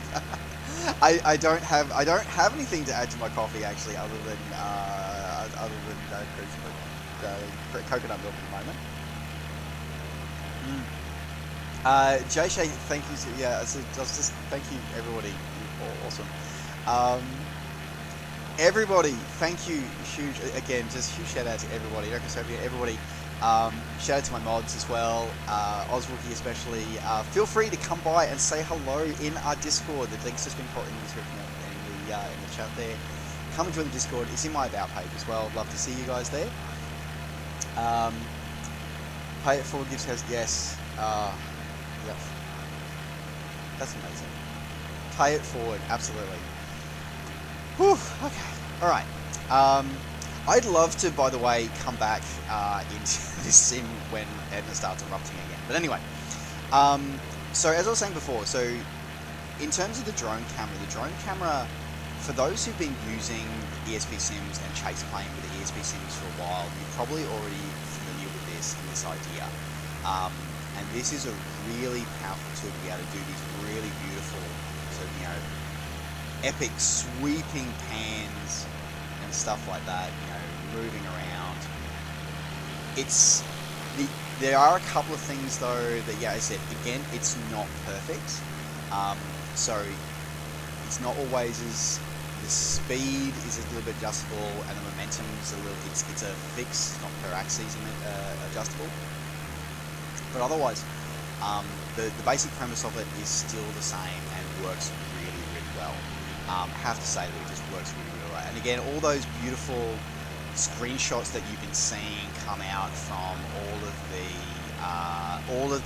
alpha and the beta testers from the production team, you've been seeing it come out of this mode. But the big thing, as I said, to remember is that you lose control of your aircraft while you're in this mode. So make sure you've thought about that, and you actually trimmed your aircraft out well, or you've actually put it into, handed the control over to your AI, or set it into something called autopilot. Doing that one as well. So yeah, that's probably the quick tutorial there. We've got some beautiful screenshots there. Actually, grab a beautiful screenshot on here. Good. Okay.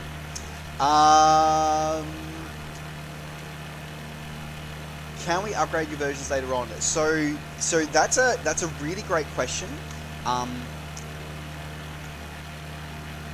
I cannot give you a 100%, but I can give you a 99%. So looking at it from my perspective, as I said, so again, folks, just so you know, especially if you're just tuning in, I'm very grateful to, huge shout out to Necrosapien for being just a awesome human being, but a huge shout out to Microsoft and Xbox AUNZ for sending me a copy of the Premium Deluxe Edition of the Sim. Now, when I unlocked this through the Microsoft Store, it unlocked it actually in stages. So it unlocks the base sim first, and then once it's unlocked the base sim, it then unlocks the deluxe upgrade and the premium deluxe upgrade package. So it does look like that you can upgrade your tiers if you only start with the base package to start with. That's fine. That's what you need to start with, and then you can add on these later on as you go on. Don't know the price, but that is what it is for this one as well. So, as I said, it's one of those things where I can't give you a 100% guarantee that yes, you can upgrade later on, but I can give you a 99% that you can based on that one. Just the Kip, welcome to the stream. Hello, Evidence, please welcome to the stream, my friend. Hello, how are you? I hope you're doing well. Yes, this is the Premium Deluxe Edition. You are absolutely correct, that is, yeah.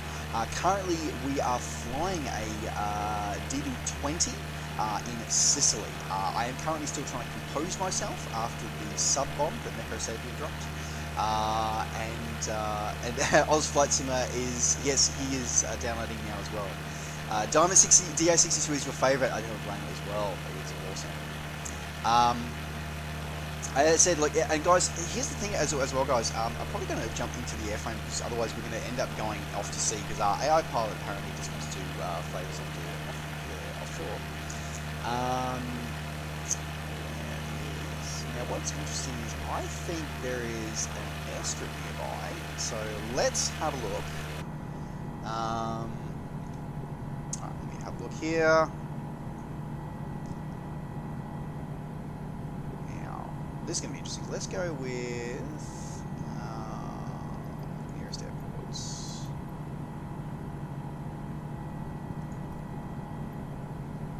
Where's LIFB? Let's go with AI control is control aircraft. Now let's bring up our little VFR map. So we have LIFB over there on the right. So let's do a turn there.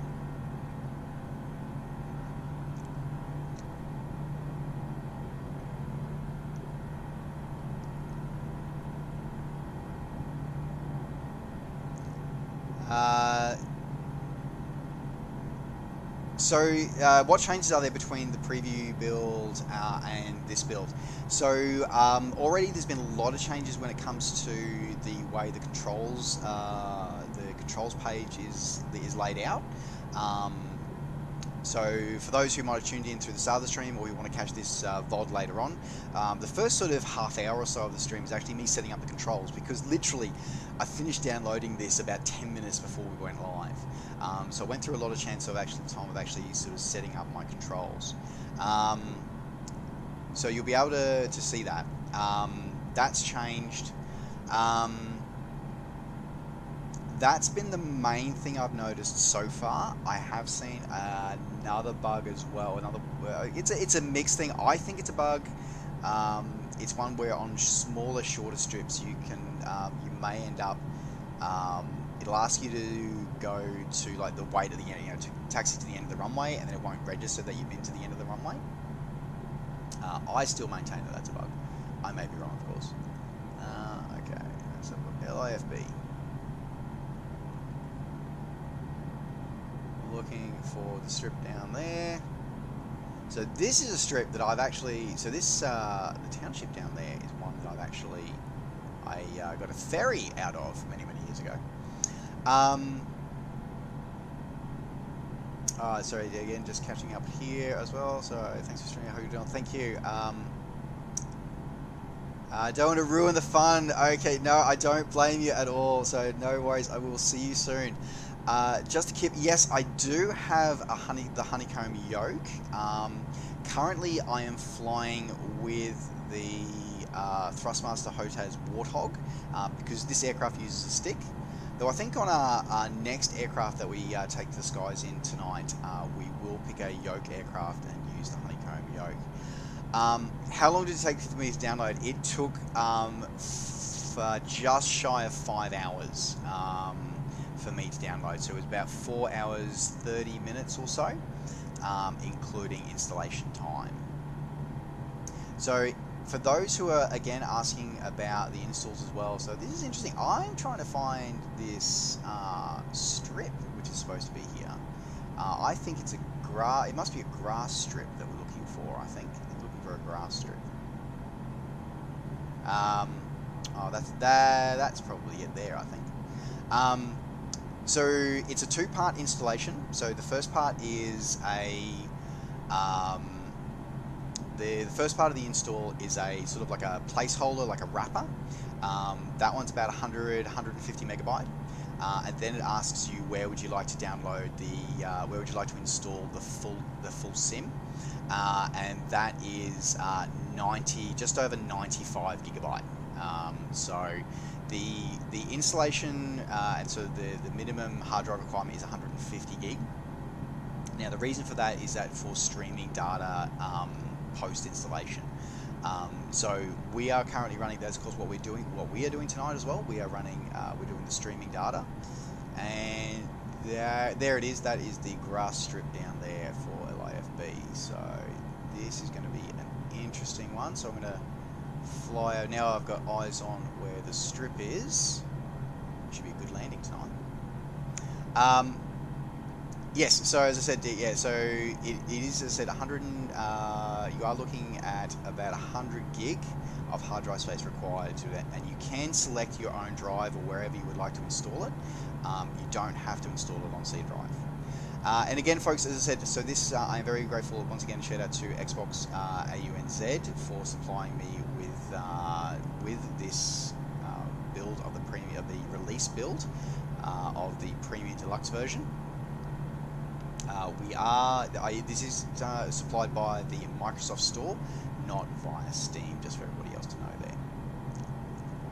So this very much seems like, so this is one of those airports that this really hasn't been touched too much. So we can see there's the outline of where the markers are on the runway as part of the photo reel, but they really haven't done much with it. So I think some of our bush strips, we are going to find stuff out like that. All right.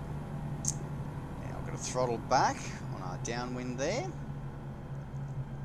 Now I'm going to turn our landing lights on.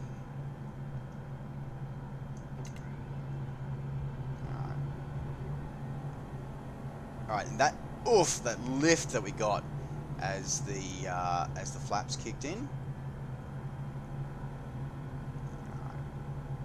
Shortcutting.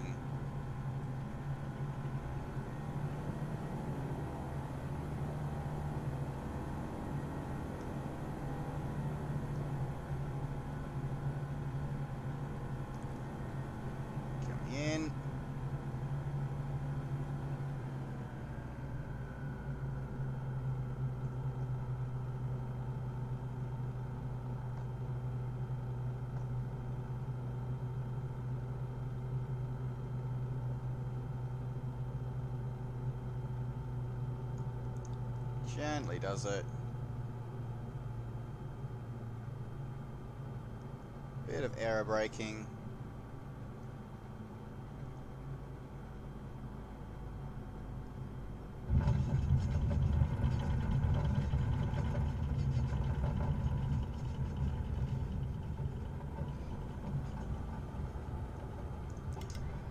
Beautiful, and it's the.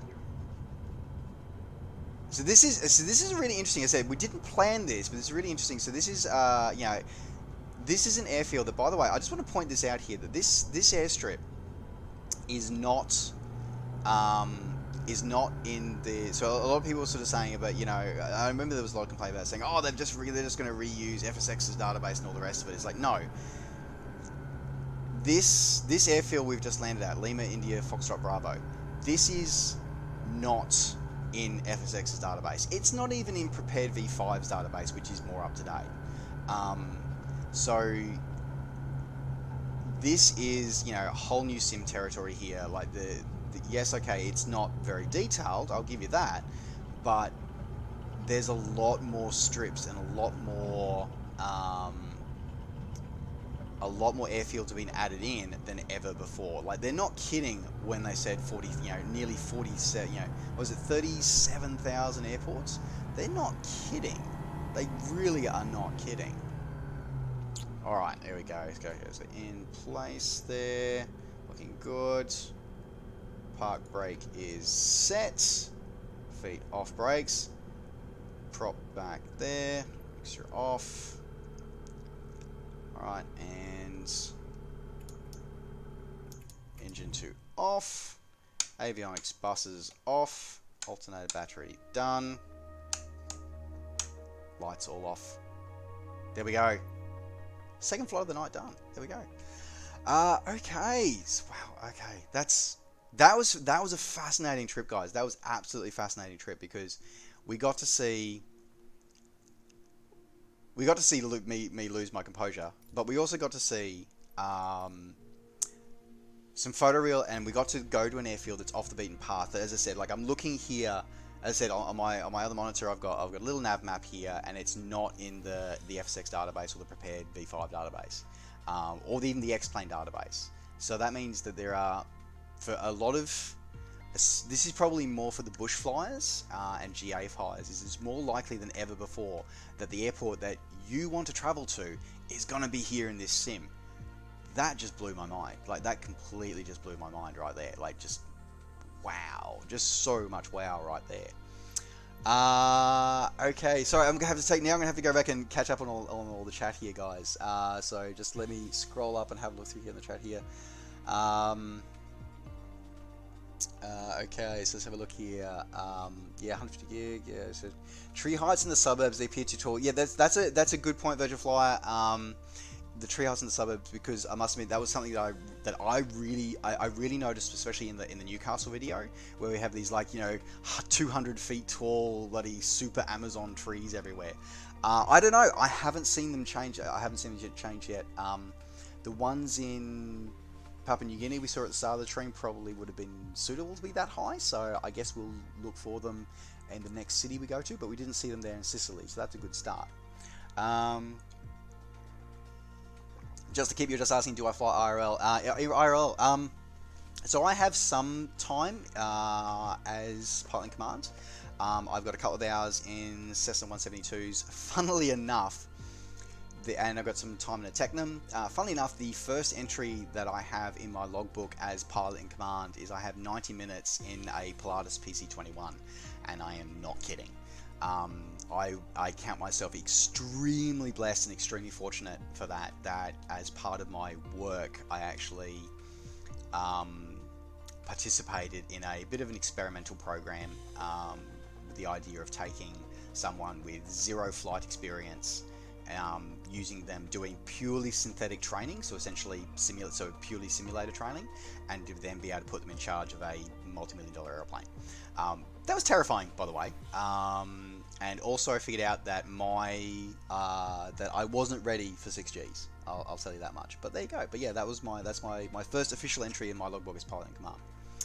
I don't fly as much though as I would like to. I'm working. I would love to work towards my recreational pilot's license, which is the LAPL or sports pilot's license equivalent here in Australia.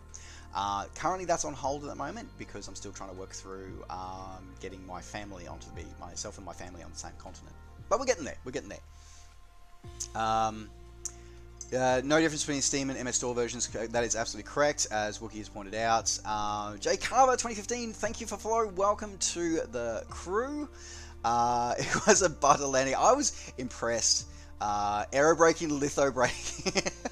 Yeah, very true. I can't believe it's not butter. Thank you for the can't believe I lost play. That is awesome. Yes, that is a grass strip. Would be my guess from looking at the photo reel underneath.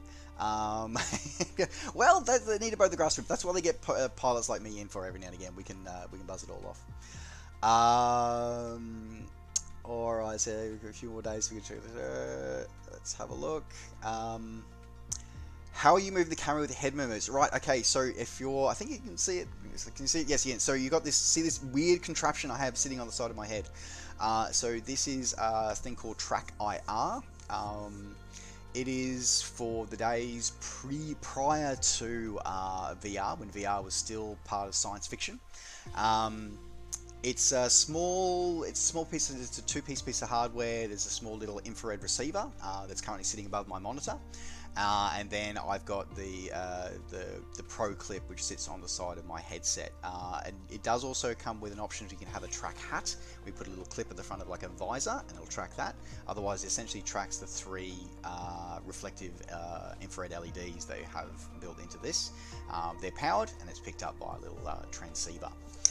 This was a big part of a big major feedback from alpha testers, was that you cannot have a flight sim shipped to market and be taken seriously if you don't have VR and head tracking. So it was a real big thing for us that we pushed all the way through the alpha, like especially for those of us who did the preview in Renton last year. We were like, if you do not, you will not be taken seriously unless you have head tracking and VR. And we only got head tracking. It was one of the final beta builds before release candidate came out, before the preview build came out for us in the press, and then before this final version came out here. VR, for those who are wondering about VR, as I said, I personally do not use it for VR. I believe I'm still waiting for confirmation of whether it's at launch or within a week or so of launch. The HP Reverb 2 will be supported, and that will be the only official headset supported around launch time. They are working to bring Oculus Rift and other VR headsets to be compatible in the future, but initially it will be a HP Reverb 2 only. Okay, let's go through here. Let's search 100 gig with Aussie internet. Yeah. Malinky, I feel ya. I am not gonna lie. I pay a higher rent where I live because I'm on fiber to the premise. I do that for a reason. Flight out of YBTH. I probably won't be doing many flights out of Australia probably for the rest of this stream because it'll all be in darkness now. But we might have a look at one a little bit later on. Just forget, yes, the Pilatus PC21. For those who are interested, please feel free to Google Pilatus PC21. It is a 2-seat trainer, and I was part of a bit of an experimental program done by my employer and Royal Australian Air Force to prove and verify that you only needed one stage of training, that you could replace essentially basic first stage of flight training with simulators. So it was a really weird thing for me, because I actually starting to work in a space which I've been passionate about as in my personal life, and bringing content to you guys and the wider flight simming community for way too many years now, and then to have that become now part of my professional life as well was so exciting and so cool, and I do it to this day. So I'm really blessed and really lucky in many ways. So yeah, there we go. TrackIR works with just one monitor. So TrackIR works fine with just one monitor. to be honest, a lot of the time, like even this sim at the moment, by the way, folks, a lot of people who are asking about multi-monitors, this sim at the moment only supports one monitor at the moment. It only does. Little Dan, hello, welcome to the stream. Thank you so much for the host. It is great to see you, my friend. Good morning to all my European viewers. Hello and welcome as you all start your workday. It is great to see you guys. Yeah, Queen Cat Dog. Yeah, so look, TrackIR I think is a great investment. I prefer TrackIR over VR. Mainly, and I'll be honest, a lot of it has to do with content creation. I prefer it because it means I can do content creation.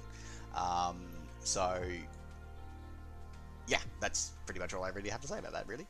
But yeah, I love TrackIR. TrackIR is also used in like first-person shooters. There's a lot of places that TrackIR is used. No worries, Dan, at all. Happy, welcome, enjoy the lurk. Great to see you as always, and great to see you and all of the Titans. Dropped by, I swung by a little bit earlier when I could, but I was at work, unfortunately, so I missed the other stream the other day. Josha, India represent, woo! Okay, alright, so,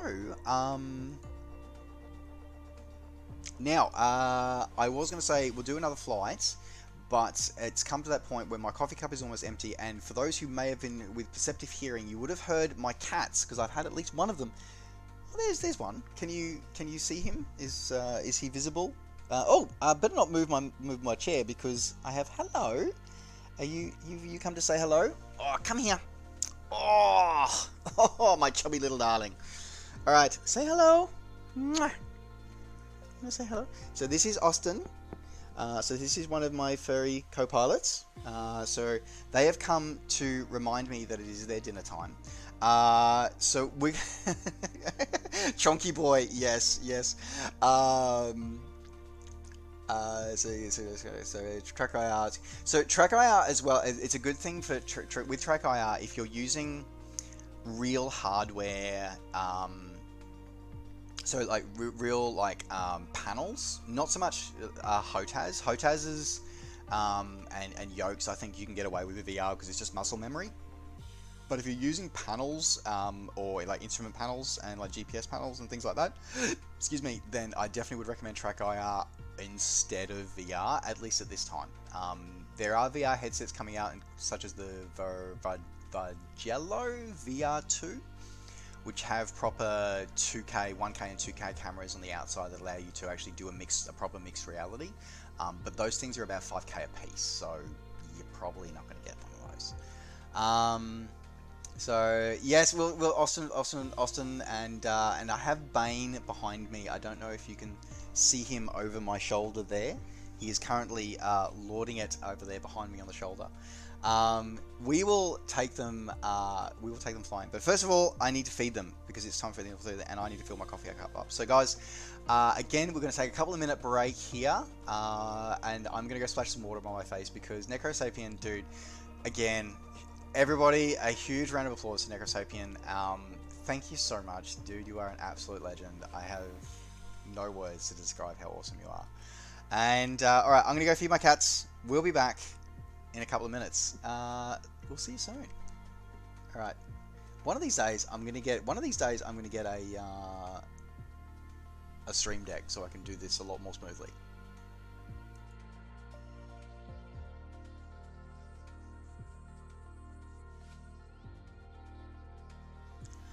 I'm still in absolute shock and awe, like, from everybody. Like, I'm just, like, you guys are all so awesome and so amazing. I love you all. Just catching up with the chat quickly. So, yeah, FaceTrack No IR is a good option as well, so just use as a webcam. But yeah, definitely if you can, pick up TrackIR. That's good.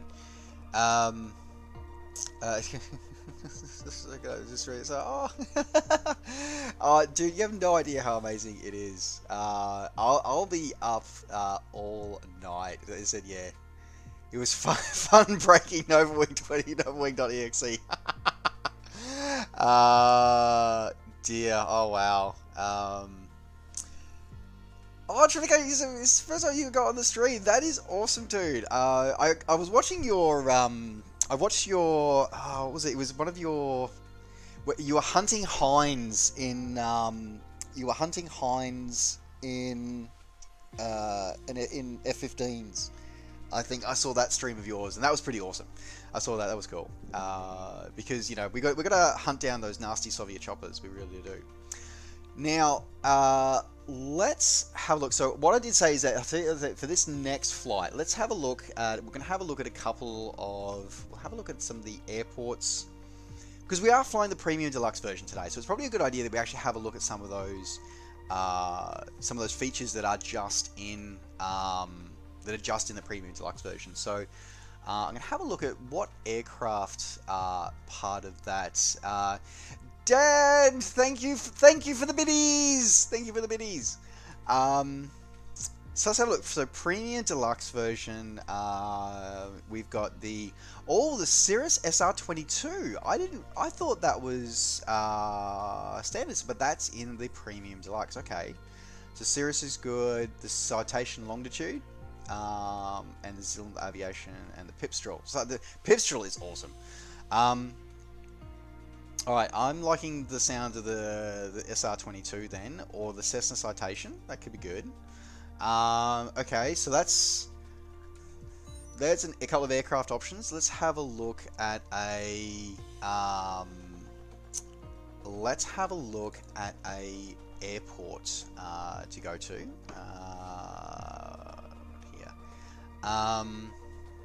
Let's have a look what we got. Oh, I can see. I was just going to sit in a picture of like somebody's cat watching me. Sorry guys, I just realised that you can't actually see this because my hook for my OBS is flowing direct from the Sims. You're not seeing. I get to have a look at a couple of things here. Ooh. Okay, so alright, here we go. Okay, so what we're going to do is I'm going to throw. Let's see if I'm okay. Here we go. Let's throw a poll to everybody here in chat tonight. So we won't have this poll open for long, but let's go poll new. What airports to see? All right, let's have a look at. So we can choose either Kaden, OMDB. And remember, folks, we'll probably be looking at this airport in probably in a Cirrus, so EDDF or EGLL. That'll be a bit of a test on the system, that will, or KSFO. So, funny story, I have flown out of almost all of those at some point as a passenger, not as a pilot. Okay. There we go, guys. Okay, so feel free to vote in the poll. So click on the link and let me know which airport you want to see us fly. As I said, we'll do it in a Cirrus. We'll do a flight in a Cirrus, and then we can decide. I'll let you guys decide what airport we are going to go to. In the meantime, let's have a look at make sure we've got everything else sorted out. So we're going to change. We're still running a GA aircraft map, which is good. Excellent. We've got a couple of votes going on. Excellent. So we'll go over to our Cirrus. So SR22. There we go. Make sure we got our call sign is there. All good. Okay, let's check our. So we've got 50% fuel, so it's got plenty of fuel on board. 170 pounds. How much? Honestly, how many is it? I need to do the math because it's always like pounds, kilograms. It's like, why can't everybody just be in kilograms? It is so much easier if everybody just works in kilograms. You know, it's America. Why is America always different? Why is America different? It has to be that way. Okay. So we got some votes going. We'll give it a bit longer for everybody to get there. And little big down hydrate. Thank you very much. So we'll do some hydration.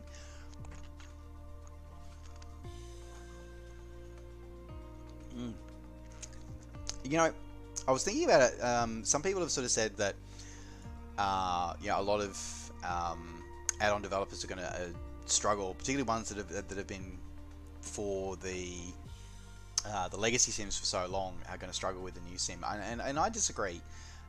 Like, yes, okay, absolutely. Like, live weather is natively here in the sim and will be for at least the next 10 years. Microsoft's committed to at least 10 years here with this sim. So where does that leave companies like Hi-Fi and Rex? And the thing is that Hi-Fi, I actually think they're still going to be around because they are still, if for no other reason other than legacy weather. So a classic example is one of the things I love doing is I love doing hurricane hunting. And I love hurricane hunting in Prepared and in FSX back in the day. And watching a 75-inch TV, nice! It's, the thing you can't do in this sim with this weather is that you can't do what the weather was yesterday or what it was 4 hours ago. Like, you can do it what it is right now or a custom theme, but you can't do what it was a few hours ago. So that's something where I think you're going to find that companies like Hi-Fi are still going to be around. No worries, Dan. Look forward to seeing you back here soon. All right, so let's probably give you guys another minute or so for getting your votes in, for anybody who hasn't already, and then we'll go flying. Exciting. But I was just say, if y'all have picked Kaden, then we may have to switch away from live weather because Kaden's kind of still dark. Just saying. But or we can test out the night lighting.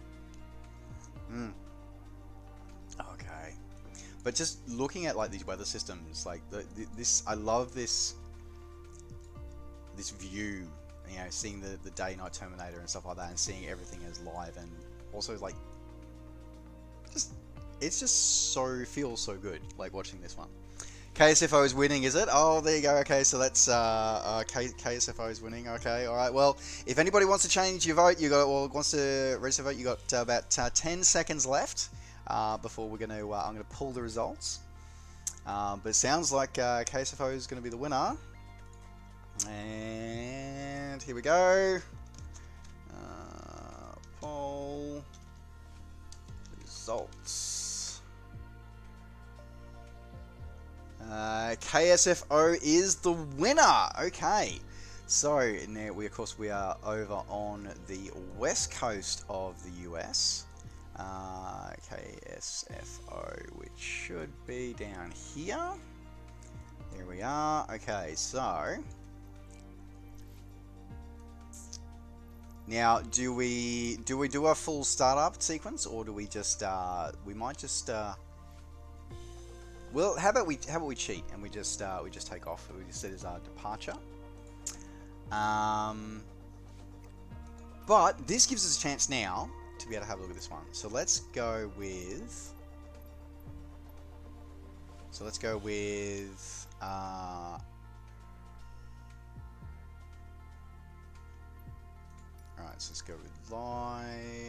live weather. Okay, so preset live weather, but time, let's set to, so we'll keep using live weather. Actually, we don't want to do live weather, because if we do live weather, we won't be able to see squat. So let's go with few clouds, and let's make it local time. Let's do 9 o'clock in the morning, and let's go yesterday, a couple of days ago. All right. So so this is, by the way, folks, where we, so this is how you change your weather setup as well. So you go to your flight conditions.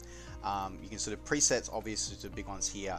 You can do custom weather as well, or you got sort of some preset ones we're going to do here. So we're just going to do a few clouds because it's a nice simple preset, that one, but a lot down there that we can go through later on as well. Simple time stuff as well. Like, this is, one of the things I really love about this is that a lot of thought has gone into the UX, and it's the super nerdiness in me coming out right now, but the amount of thought that's gone into the UX design for this sim is insane. And it's really just authentic for that. It really is. So I'm going to take it off live traffic. I'm going to put to generic AI, I'm going to set to few clouds, set to 9 o'clock in the morning. Looking good. Okay. And close that. And fly. There we go. Can you see if you can make cirrus clouds regularly? We might do that in a future flight. Yeah, okay, we might give that a try a little bit later on, Jay Shah.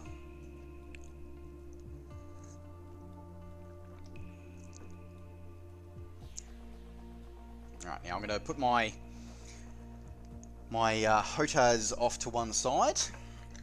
I'm going to put our blue light aviators on. Again, I just want to give a huge shout out, again, just as I said, because I'm eternally grateful here. So again, a huge shout out to Xbox AUNZ for supplying the copy of this that we're flying into here tonight, and also some awesome hardware that we're bringing to you here as well. So the Honeycomb Yoke that we're about to fly, and also these really cool glasses, all supplied by Microsoft. So thank you so much for you guys, and thank you to everybody here. And Necrosabian, thank you for the biddies, dude. Pretty much, you ask whatever you want, you're almost guaranteed to get it. Just not gonna lie, not gonna lie to you. You're pretty much guaranteed at this moment. Stormy flight later on. Okay. You know what? I actually think I have pretty much the perfect thing to do for a stormy flight. You have Neko. I have no words for how awesome you are as a human, dude. Like I have no words for how awesome you are. Like I just don't. You Sausage, welcome to the stream. Hello and welcome to the stream. Yes, this is I am incredibly lucky is the short answer to that question.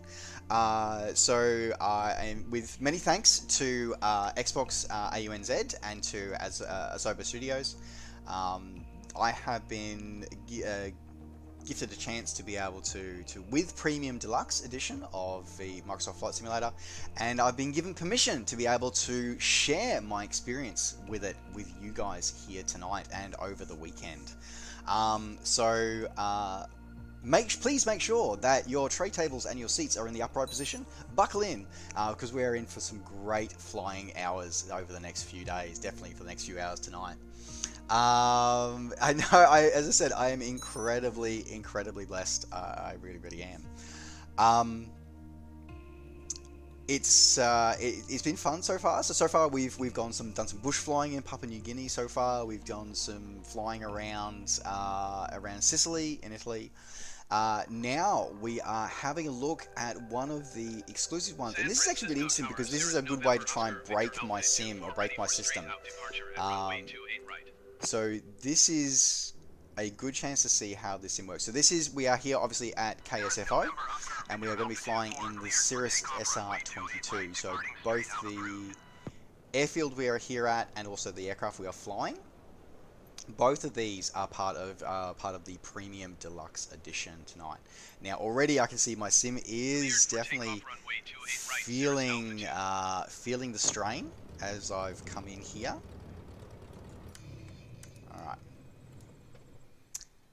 Alright, that is definitely the first time I've felt a bit laggy coming through here.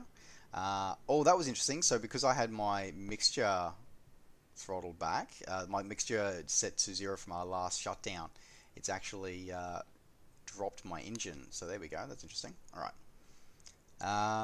Okay, let's go with, in that case, we better start up our checklist.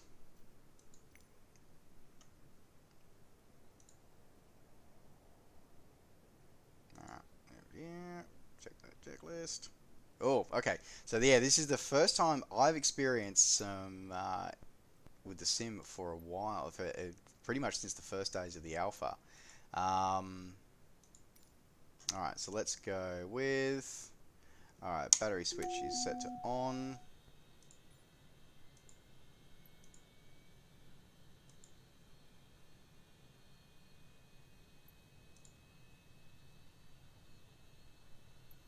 Alright, strobe light set to on.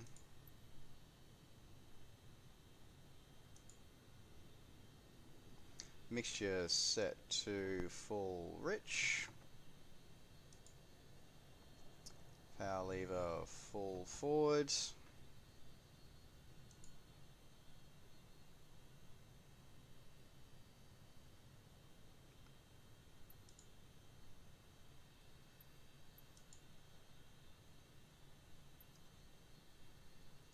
Okay. Fuel pump is set to prime and then boost.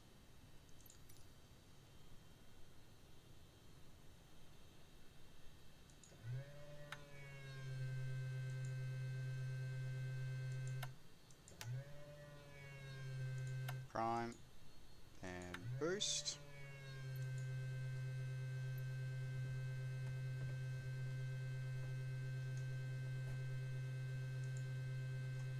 Alright, and then reset camera position.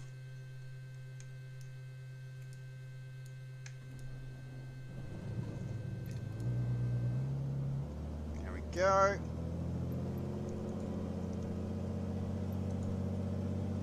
So this is the first time that I've experienced any stutters with this sim actually. So that's really is interesting and tells me a lot about how much detail has gone into this airport and also the surrounding area. Because one of the things is funny actually, because I did a flight in Seattle the other day and made sure that, and that worked fine.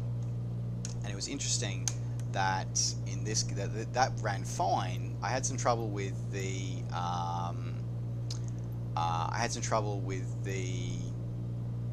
747.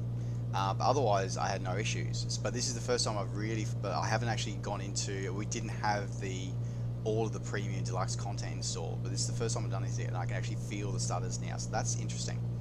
All right, okay. Close our VFR map. Okay, and now I've just realised actually there's one thing I need to change here.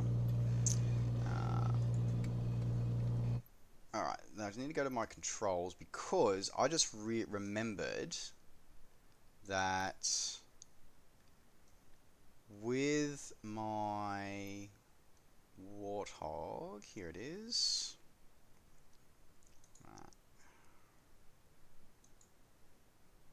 That's interesting. Even in this menu, that lag that it's experiencing is actually still present.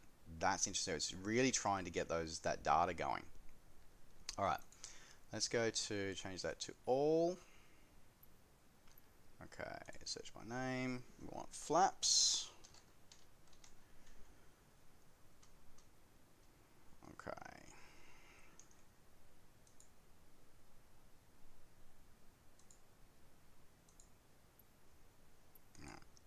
Select that one. So I want to clear that one because at the moment what it's doing is it's giving me, when I push my flat button, it just gives me a full detent rather than actually just moving it one notch. So I want to make sure that I clear these at the moment. There we go. Clear input, and validate. Cool. Okay, so we want to increase flaps.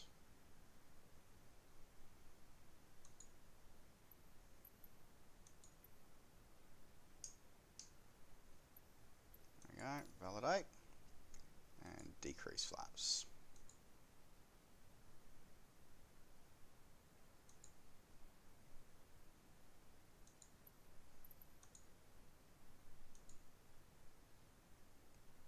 As I said, this is really interesting. As I said, this is the first time that I have had any performance issues with this new sim.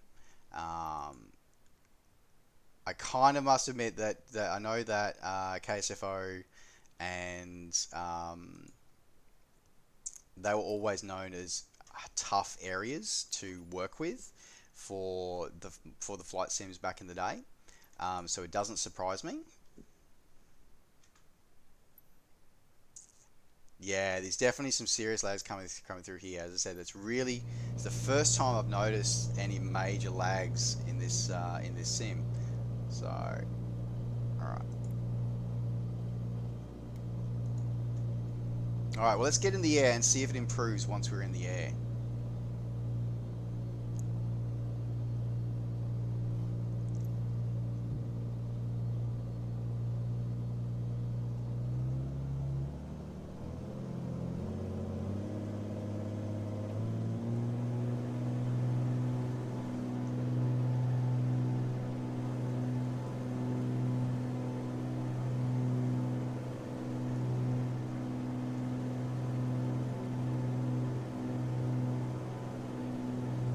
I have obviously forgotten to drop my parking brake off.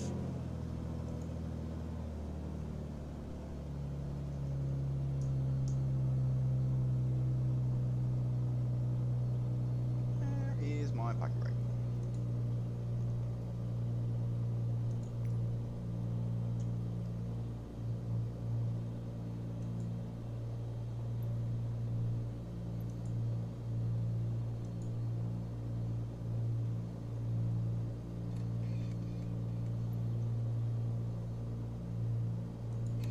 There we go, and parking brake is off. Let's try that again.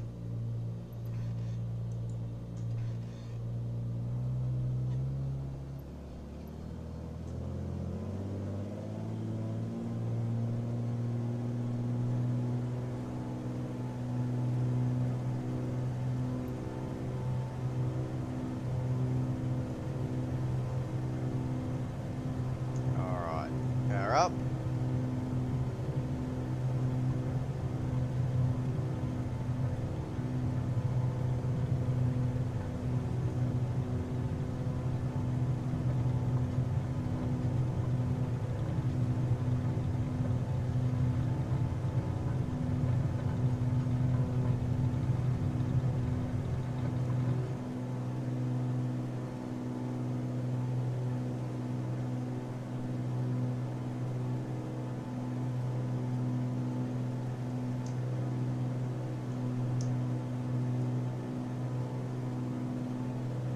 The aircraft itself is very smooth, but it's definitely getting the lag spikes coming through.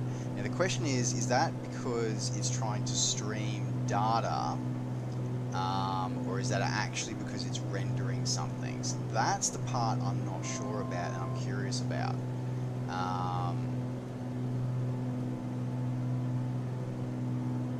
As I said, this is the first first time I'm seeing any kind of performance issues with this sim is now, so that's really interesting as well.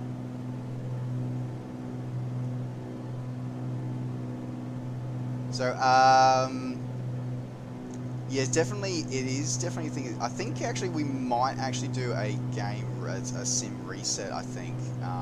That might be a good idea to try this, because we have been flying now for a bit, and we've been jumping all over the world, so that should be interesting to see.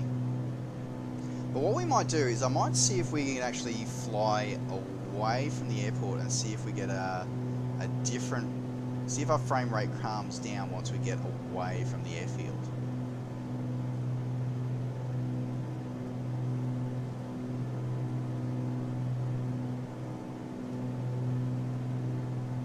This is all part of the initial experience here for this one. I have run the sim continuously for longer than this previously, but as I said, the last build that I had was the preview build, which was not this one, which is the release build. So this is the first time I've run this build for this long.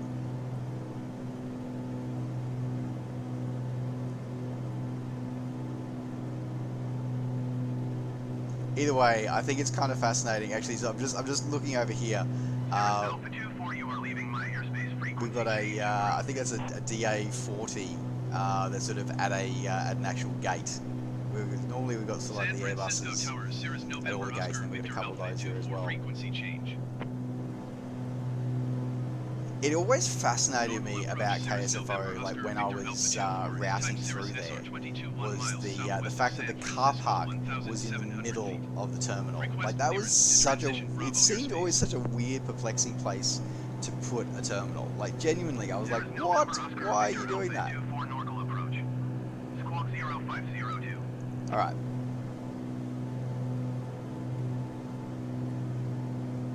what we might do is we might quickly duck away from KSFO and see if we have our sim experience smooth out a bit. Cirrus Alpha 24 radar contact 1 mile south of San Francisco, 1,900 feet. Cleared through the Bravo airspace. So let's fly a little bit to the south. Cleared through the Bravo airspace, Cirrus Alpha 24. Because that chop is definitely new. That is definitely new, that chop.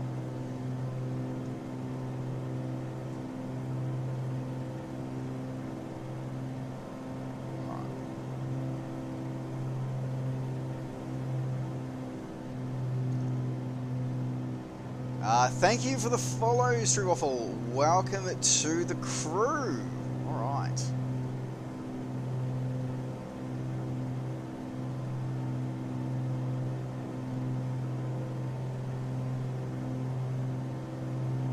So I'm really curious to see that if we move away from that airport, if we do get a more smoother experience.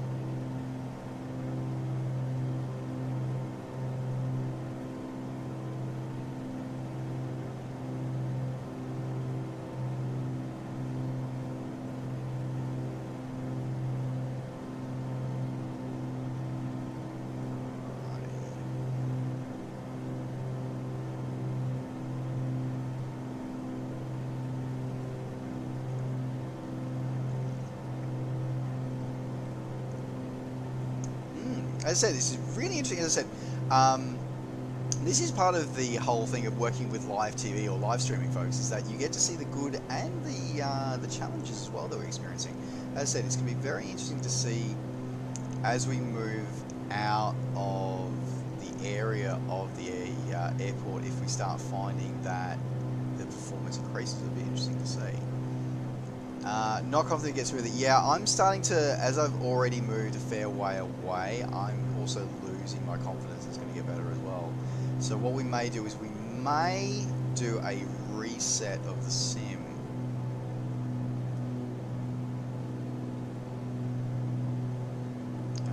Might just actually, let's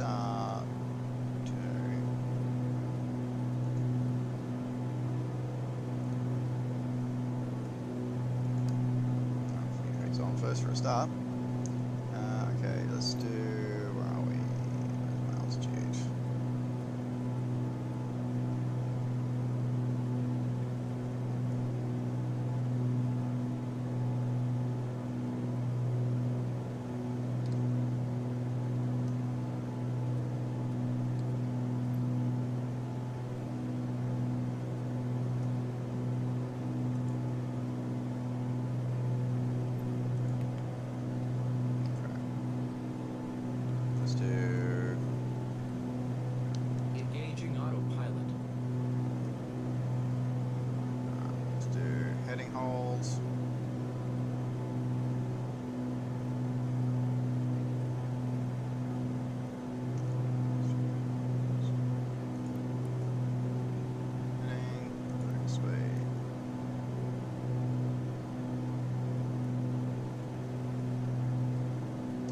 Okay. You know, that's actually a really good question, actually, the Windows update. So I'm actually going to just quickly check the old, check everything in the background, make sure everything's running smoothly. So let's have a look at that. Because you never know what might be happening in the background.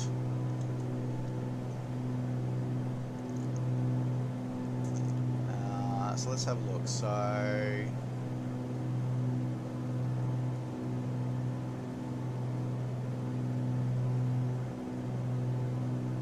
seem to be, it's definitely, it's using a fair bit of memory, but it's definitely, I don't see a Windows update happening at the moment. But having said that,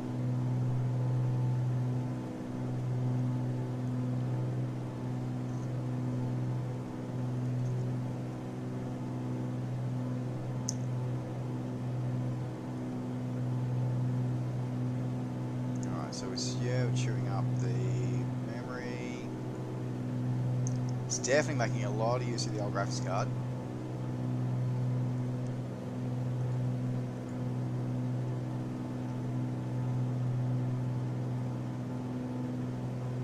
So we'll see how we go on this southerly heading for a little bit longer, but I think what we might do is we might try a restart of the sim. Just to rule it out. Just to rule it out.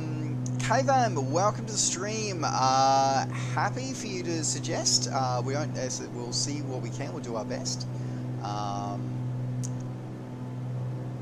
That's a good question, Kevin. So I'm running a single NVIDIA GTX 1080 for this. Sorry, dual 1080s, but it's only, of course, in SLI, it's only one of us being used. So it's interesting that it is struggling at this particular airport, which we haven't been struggling for the rest of the night. We didn't have any issues with the rest of the night so far, but it's just this is the first time. And no, there we go. It's smooth straight out. So there we go. That is okay. So now this becomes the question now. Was it an issue that was happening to my system, or was it simply that the those handcrafted premium airports are really that much of a memory killer? So I'm just going to quickly have a look at my system performance again. Just again, a window you guys won't see.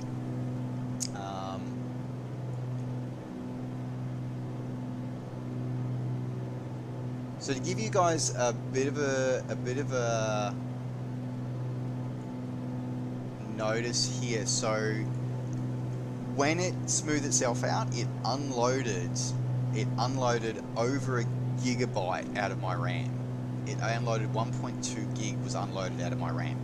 Now my system here is running 32 gig of RAM, along with my I've got an original 1080. I've got two 1080s running in SLI, but unfortunately, like many titles, this title doesn't make use of SLI. So what we'll do now is we're going to try turning back to KSFO, and let's see what happens.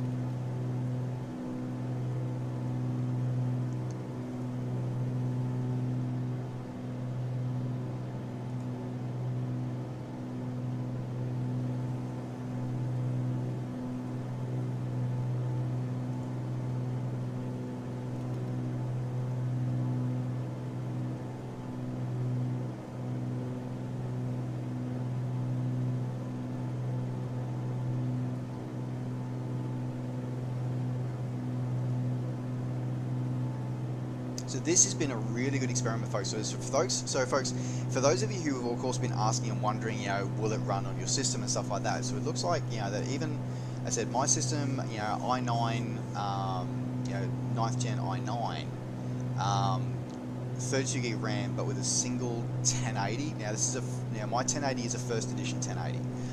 It's not a TI. It is a first gen 1080, and it was struggling with that. Now I'm going to change my altitude that we're going for. We're going to go back down to, let's go back down to 2,000 feet.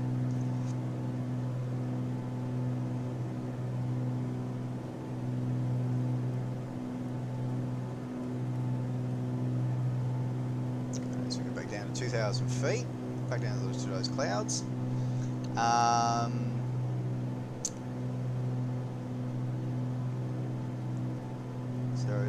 Watch another guy with 1080 and i7, no problems. Yeah, as I said, it's just interesting. As I said, yeah, Cavam. So as I said, we've had no problems for the rest of the night and everywhere else we've gone so far, but this is the first time we've seen any issues, and it's once here we've gone to one of the handcrafted premium airports as part of the premium deluxe upgrade package is the one that we've gone here. So we're here at San Francisco International. So I don't have an FPS counter built into.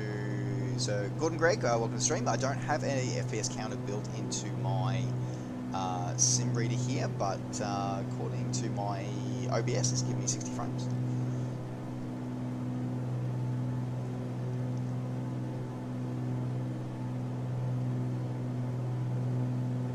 It might just have been my system having a bit of a glitch, because we've got a lot closer again now, and we're back to being smooth as silk.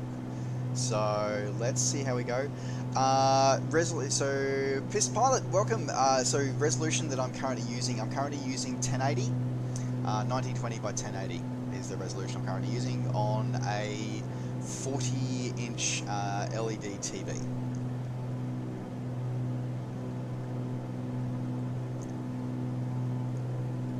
If you're interested in my specs that I'm running tonight, don't forget to while you're here on Twitch, if you go to my About tab, I have a little specs panel there, which will give you all the information about my specs there.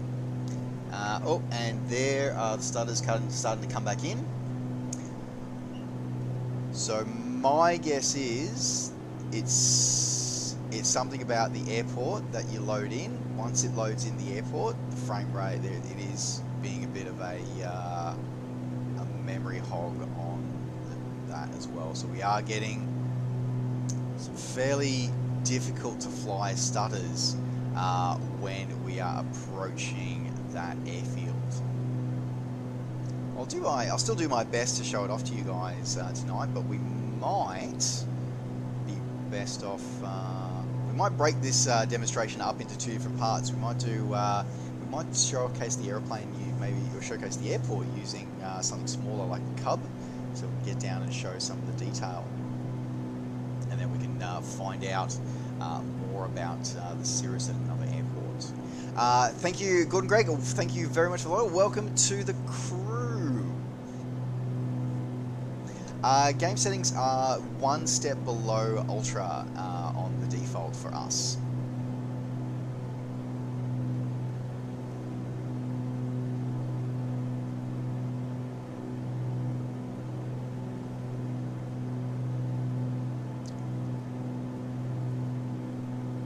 I definitely think we are going to have to call that one. I'm going to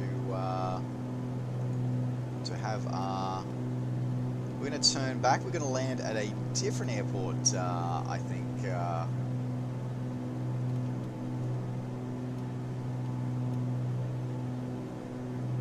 Because there's no way we're going to get a good approach in with those frames into San Francisco tonight. So we'll head back north a little bit. There's actually let's head over to Half Moon Bay. Maybe we can go to Half Moon Bay,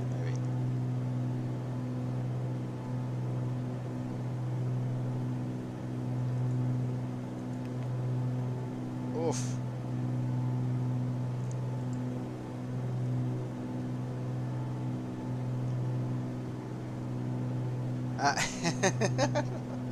Oh no, it is offset, isn't it? Oh dear, I'll need to fix that.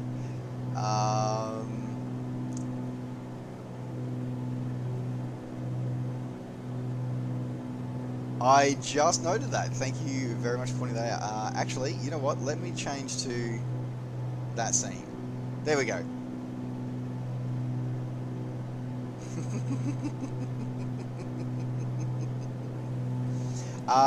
Funny enough, that was a new overlay that I threw together just for this stream, and I hadn't had a chance to test it properly yet.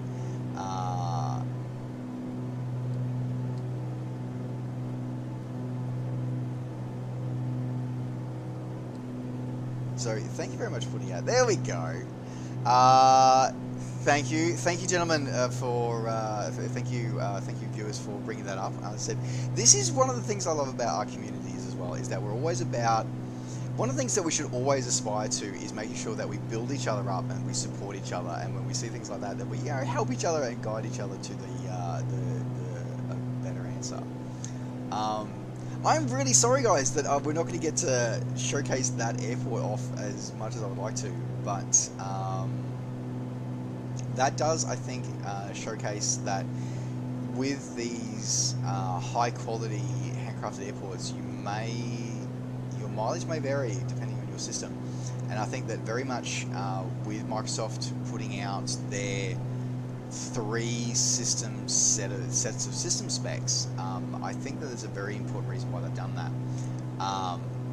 And as I said, like mine fits very comfortably into the top tier, except for the graphics card. My graphics card is getting a little bit long in the tooth, and I had thought seriously about buying updated card for this, but I just need my cards to hold off till September, so I can pick up whatever new gorgeousness that NVIDIA are currently cooking up.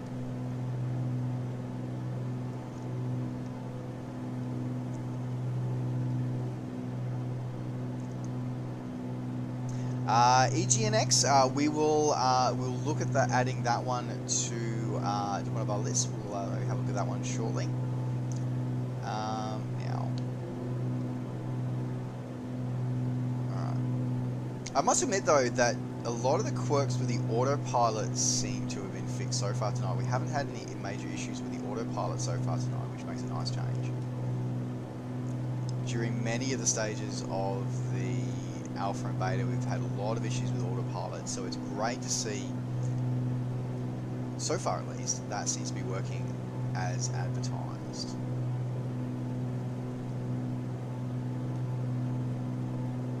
Cirrus Alpha 24, you are leaving my airspace radar service terminated. Squawk 1200. Frequency change approved.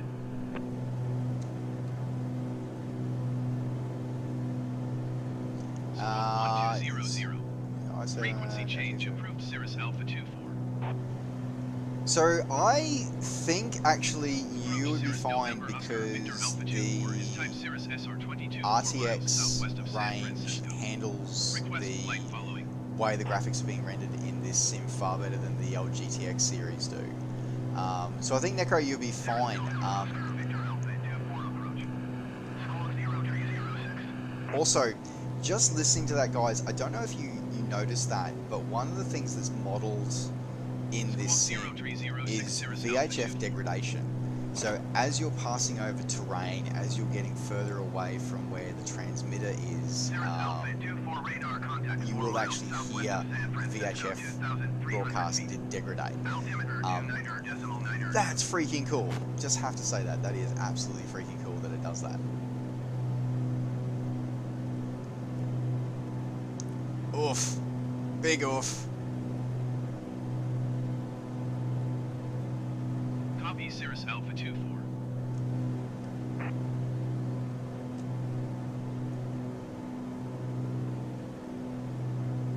Yeah, we're definitely struggling with KSFO, that's for sure.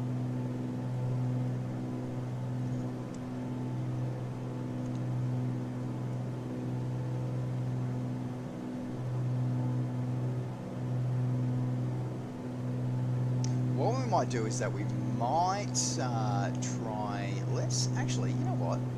Let's try this. Where are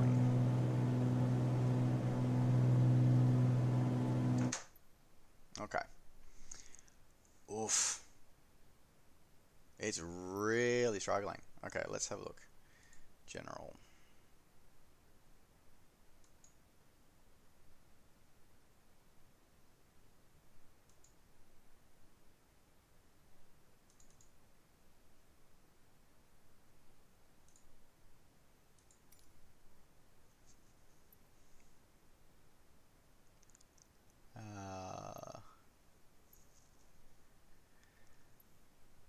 Okay, let's have a look. Global rendering quality.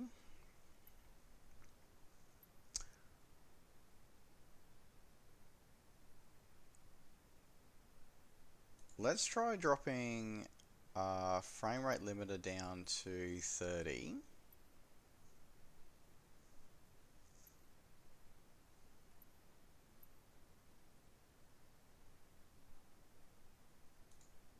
I'm just curious. Let's try dropping this down one notch. Come on. Oh, it's jumping so much. It's actually having trouble. Actually, there we go. Let's try this. I'm just curious. Let's try this.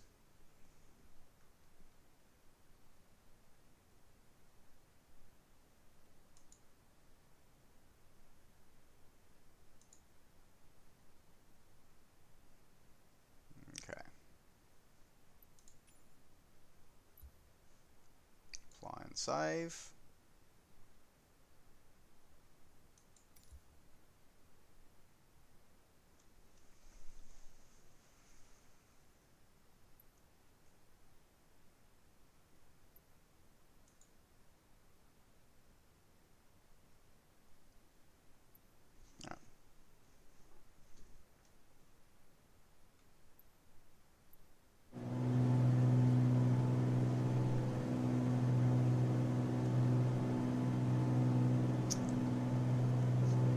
Yeah, it's still struggling. Wow. Okay, I think that I'm thinking that I'm going to see if we can land over there at Half Moon Bay and get on the other side of the ridge and see if we can lose these starters. And I think we're going to try restart. Yeah, as you say, triplication. We're going to try looking at another airport. We might try there another airport away from KSFO and see if we still have the same experience. Because it could be that KSFO is going to is giving memory leaks. That could be an issue.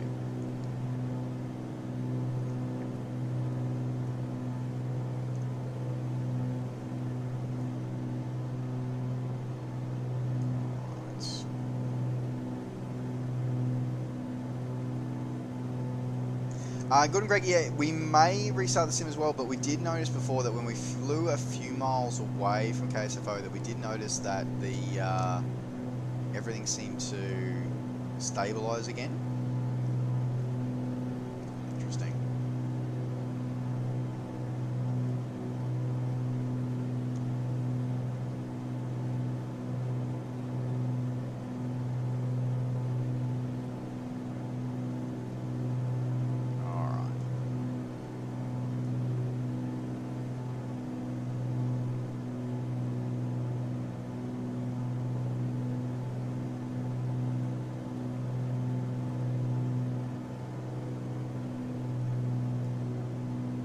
Back.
I was definitely hoping it wasn't going to be me tonight. All right, but this is part of, as I said, this is part of the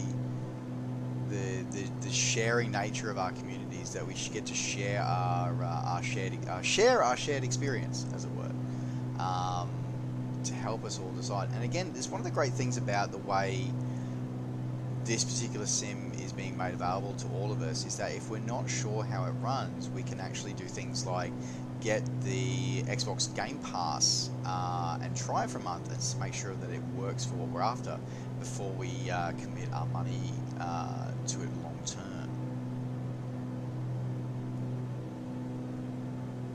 I'm hoping once we clear over that ridge, we'll actually unload all the KSFO scenery.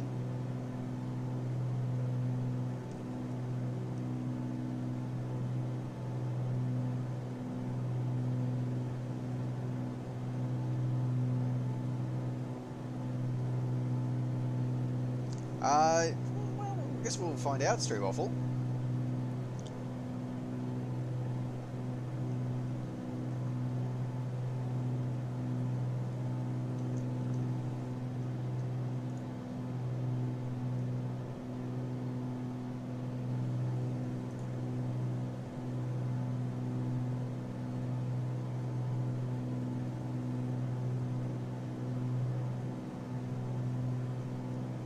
Yeah, so again, interestingly enough, so once we've moved far enough away from KSFO, we're back to our normal smooth sailing self, and it unloaded again about a gig out of my RAM, so that's really interesting. So couple of things to note out of that. So first thing actually that I take out of that is that the sim has a relatively smart memory management system, which means that when it actually knows that it doesn't need something in its memory anymore, it will unload it. So that is one good thing. So it unloaded it in RAM, not VRAM.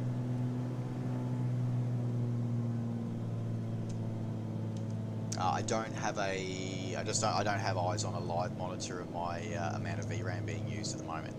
But I watched it unload a gig out of just over a gig out of computer RAM. Okay, flaps down.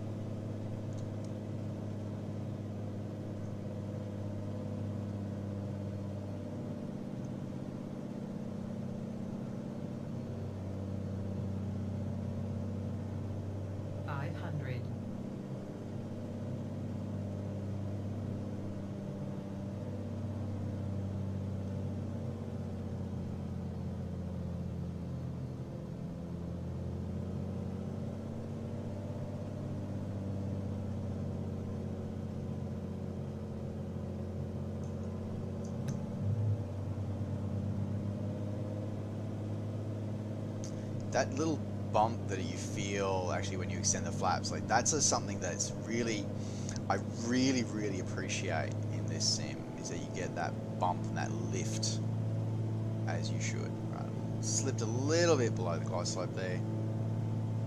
Hold it off a bit longer. Displays thresholds.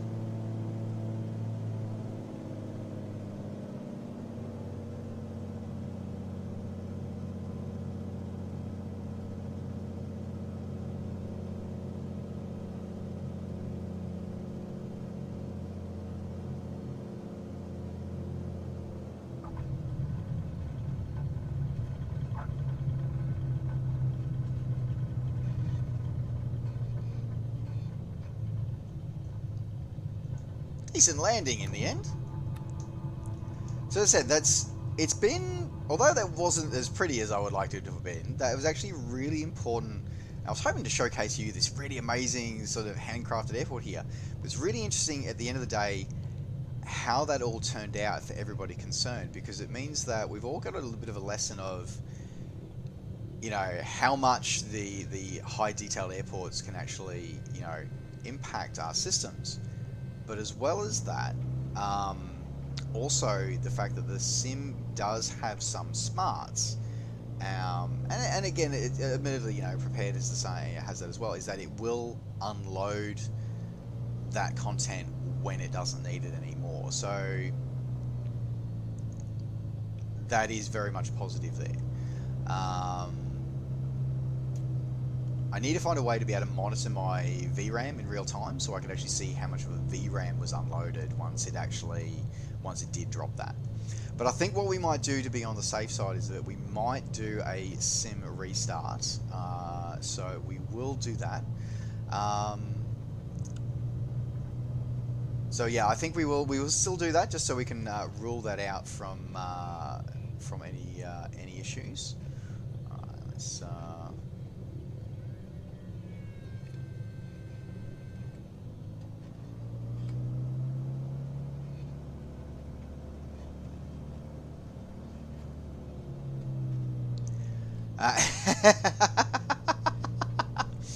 So as far, well, yeah, that's a good question. I have not seen a replay function in this sim as yet.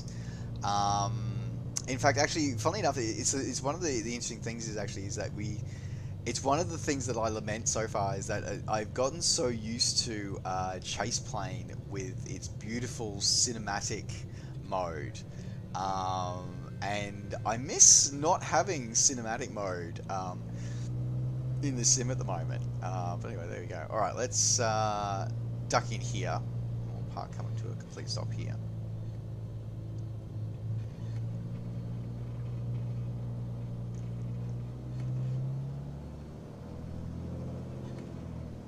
Go.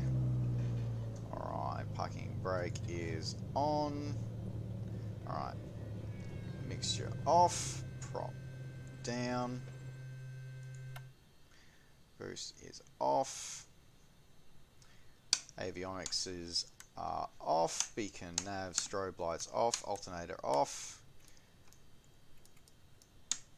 battery master off, and we're done. There we go. Okay, alright, aircraft shut down. Yeah, we'll have to see. Yeah, what's going on. I just got so used to Chase playing cinematic mode that it's kind of like especially for getting to engage with you and my fellow my audience during long cruises and that kind of stuff as well. So, all right, let's go back to our main menu. So what we'll do is I'll reset our settings back to what they were, but I will leave it at 30 FPS actually, because I normally run at 30 FPS only anyway. So that's probably something that I will keep that at 30 FPS. So we'll go high end, but I'll leave it locked at 30 FPS. So I suppose this might be a good opportunity actually before we restart the sim. This might be a good opportunity for us to actually go through all of these settings. So let's have a look at them. So with our graphics settings, a lot of this stuff is going to be fairly familiar. Actually, wow, these actually make a difference. So by the way, folks, so again, these are Quay blue was it blue glasses or blue tint for screen time. I'd been eyeing off getting a pair like this for a long time. I wasn't sure about it, but and just they actually do make quite the difference. I'm not sure if I'd use them when I'm doing my graphics work, but flying, that's kind of cool. Anyway, complete side note there for everybody. All right, so a lot of these are going to be very familiar to anybody who's been in the ESP platforms for a while. So you've got your sort of options of going, these are your default sort of major things here. HDR10 is hard-coded as on, apparently. There you go, that's interesting. So visual sync, render scaling, that's interesting.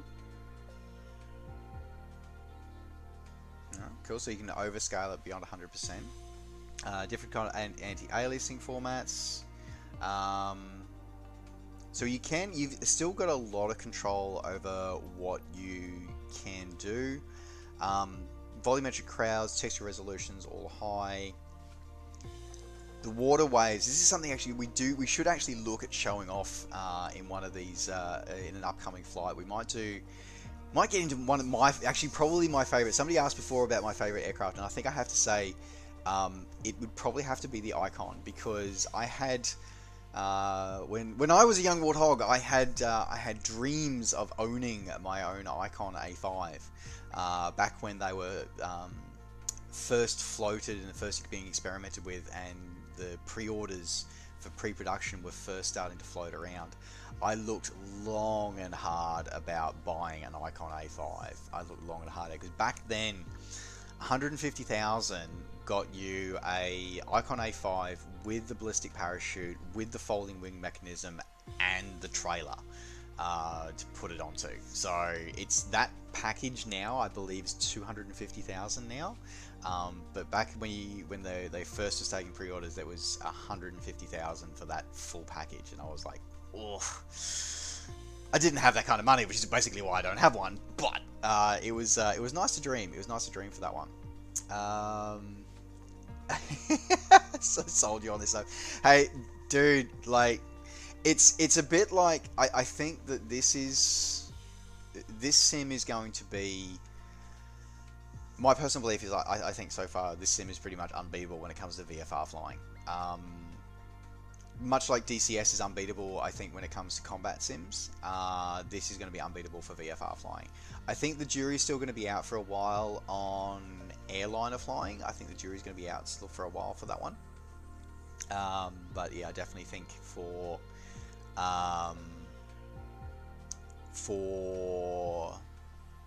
VFR and for GA flying and for helicopter flying eventually when helicopters come into this sim, this is just going to be unbelievable.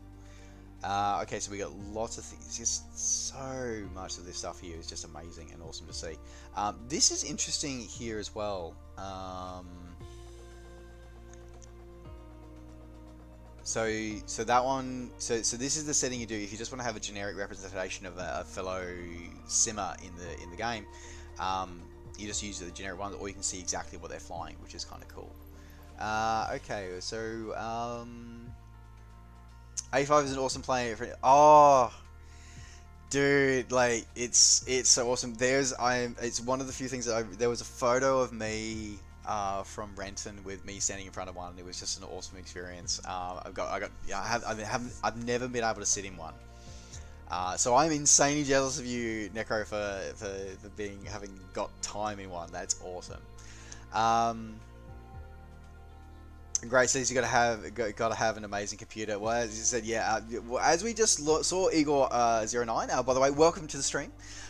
We learned that my i9 with a GTX 1080 struggles with the handcrafted KSFO on high settings. So we did learn that one just now before you joined us. Had to figure out to bind everything to it has, and he said that's the great thing about the settings that we saw set up as earlier as well is the fact that you can have different profiles built within the sim that you can alternate between aircraft. Now I don't know whether you can assign them so it automatically switches between aircraft. I haven't seen that functionality yet. We should find that out. Okay, well, what else have we got here? Camera, so different camera settings.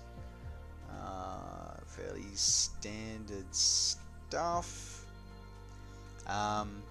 So this is the heads-up display. So a lot of people have seen. So it's a comment that I saw in a lot of my YouTube videos, but a lot of people were saying that many of the preview videos from YouTube they were seeing were all people who were flying in the external view, which I don't really do. Don't get me wrong, I love appreciating the external views using things like the drone camera mode, but I don't fly from out there. So they were saying they've seen that, and that's where you turn the heads-up display on and off when you're actually flying the external view. Perhaps maybe Trip, we should call that the Ace Combat mode. Maybe that's the Ace Combat mode. We should call that the Ace Combat mode. The sounds here, I think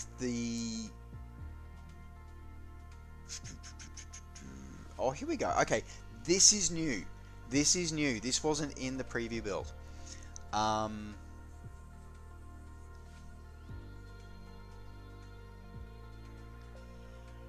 This is new, so this means now that so this is much like the more prepared and with X-Plane, where you can actually have your communication outputs come through via your headsets. So that's the one I want. There we go, communications output, so that my radio communications I'll hear through my headset. Otherwise, the rest of the engine sounds through my main speakers. So that's great to see. That is absolutely great to see. VHF signal degradation, which we just talked about as we were coming in on our approach there to Half Moon Bay. Windows spatial sound. I'm going to turn that on because of my speakers that I have. Subtitles, so probably you would have seen in my YouTube videos, you see those with those turned on, where you see the comm traffic come up on the screen. Music selection. So for anybody who remembers the old classic FSX music, you can have that. The color 2, this is interesting. The music here is a lot softer and calming, not quite as bright as color 1. we'll probably listen to color. We'll keep listening to color 1 for now, but I think maybe in a future stream we'll switch to color 2. Maybe the late one, the late night streams. Doesn't it just take you back when that epic music when you first load Flight Sim X up, and how it actually sort of just announces its presence forcibly by blowing you and your eardrums to the back of the room. Okay, so I am very happy that this feature has been added in. So there you go. That's another thing that we've seen change here tonight. Okay, where else are we up to? Okay, so traffic. AI offline, so airliner traffic density. So those sliders were set to 0. That's interesting, and we were still struggling, because that was my other thing I was wondering, is I was wondering if maybe the airliner traffic density was causing, the AI traffic density was causing it to sort of be chunked up with the amount of stuff. But if they're set to 0 by default, then that's interesting. Real-time online, off, AI offline. So that's interesting. So we can't blame AI on those performance issues, which is often another we can do. I am going to turn nameplates on, because I do actually. I know it's not. I know it's like putting the you know, the target markers on in DCS, but I actually like doing it. It's just very interesting to see the life growing in the sim.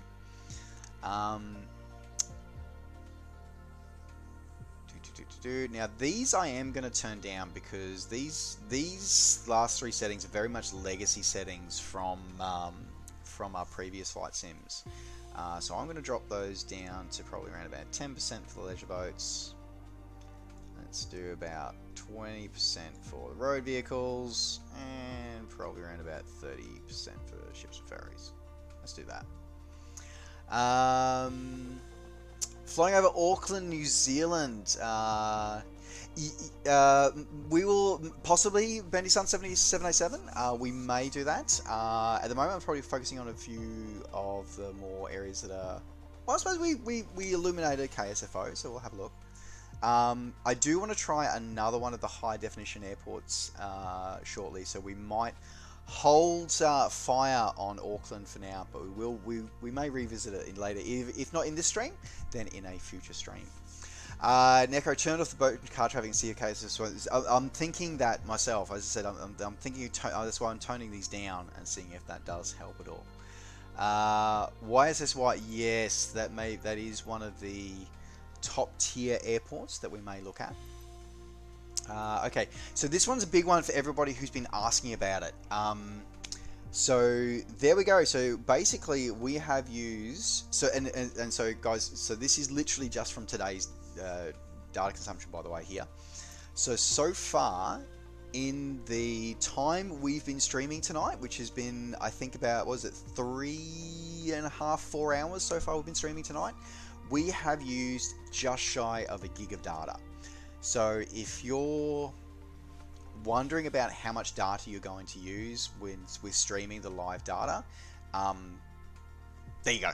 That gives it to you. That gives you a chance there as well. F6 you kept it helps. It helps a lot. Yeah, this is true. Well, maybe we'll do that. Oh, hello. Are you coming up to? Do you want to come to say hello again? Come on. Come on. Up you come. Okay, or you don't know what to do because there's a yoke in the way, don't you? Okay. Oh, and he's coming up, and he's done. Okay. Hello. So if you see a random pair of orange ears, Austin has come to fly. He's come to be my co-pilot for this next part of the video tonight. Okay, so let's continue going through these tricks here. So online functionality, obviously, is pretty obvious. It's just whether we stream satellite data or just use generic textures or not. Bing data, well graphics. Well, damn, actually, what does that mean? There we go. High quality aerial imagery, potentially gigabytes of data. Photogrammetry. So photogrammetry. How do you pronounce that? He wants the lasagna. Yes, you know. I don't think you've ever had lasagna, have you, darling? You've had chicken mince. You do like the cooked chicken mince when Papa makes the chicken mince, don't you, darling? You do like that. Photogrammetry data is something that I met a lot of people commented about in my video on Newcastle, because Newcastle is one of the few cities in Australia where Bing has done this to it, which essentially does photoreal 3D buildings as opposed to generic 3D buildings. So this is basically saying whether or not you actually stream that in the sim. I would always say to turn that on, especially if you're streaming real world like photoreal data, then yeah, stream that. Live real world air traffic. Obviously, this is the partnership that Microsoft announced and Asobo announced with Flyware. Is Gatwick in high definitions? Have they sorted Las Vegas? There was an issue with Las Vegas. I never flew to Las Vegas during the alpha or the beta, so I'm not sure on that one. I'm just checking the list of airports. Gatwick. Let's have a look. I don't see Gatwick on one of the handcrafted airports. I see Heathrow. Heathrow's the only UK airport that I see there. There's not a lot of European airports, surprisingly enough. Not a lot. It's a bit surprising. So, sorry about that. New York had a tree on the on the side of it. So, well, I can tell you that one of the reasons why I did the Newcastle video was because not only is it my local area, it is also when I did the when we did the preview event in Renton, because it's my local airfield, to the airport I literally work at every day. I actually did a taxi around it, and there was a house in the middle of the runway, and I was like, yeah, that isn't gonna fly, guys. You need to fix that. Okay, so we got live weather, live multiplayer option on there as well. Again, as I was saying, folks, so this allows you to actually data tracking, and if it resets on what day of the month it resets. So if you do have a plan, for example, and I'm just gonna have to. The drawback of using a TV as your computer monitor, you got to reset it every now and again. So you can so whatever plan of whatever day of the month your internet data plan does, and you can keep a track of your data consumption throughout the entire month. You also set a data limit, whether it be a data limit. So if you only want to let the sim use a certain amount of data over the month, you can set that here. Bandwidth as well, so if you want to restrict how much download bandwidth it uses as well, and rolling cache if you want to have it on. I probably want to change that location because I don't really want to have it on my C drive. I would like to have it on the same drive as that. The retails are modeled. Yeah, it's a good question. I know that the displaced approach lights for Williamtown were modeled, even though Williamtown is not a high definition airport. They actually did model the lights that are hard built into the runway, so that was kind of cool.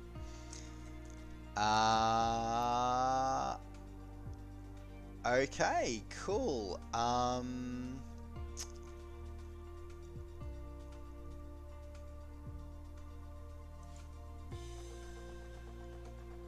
Alright, there was a little bit of a challenge. Who was that guy?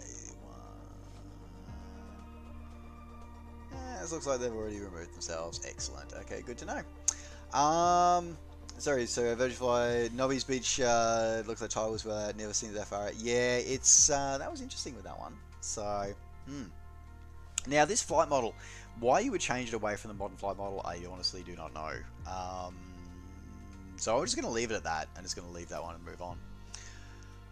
Alright, international settings. Okay, so this one here, I do want to test something on because we can change our pilot avatars.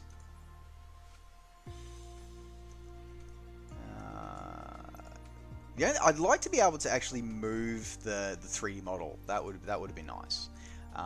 It's pretty much the only thing you can't do. So it looks like you got 3 outfits for each of your models coming through there.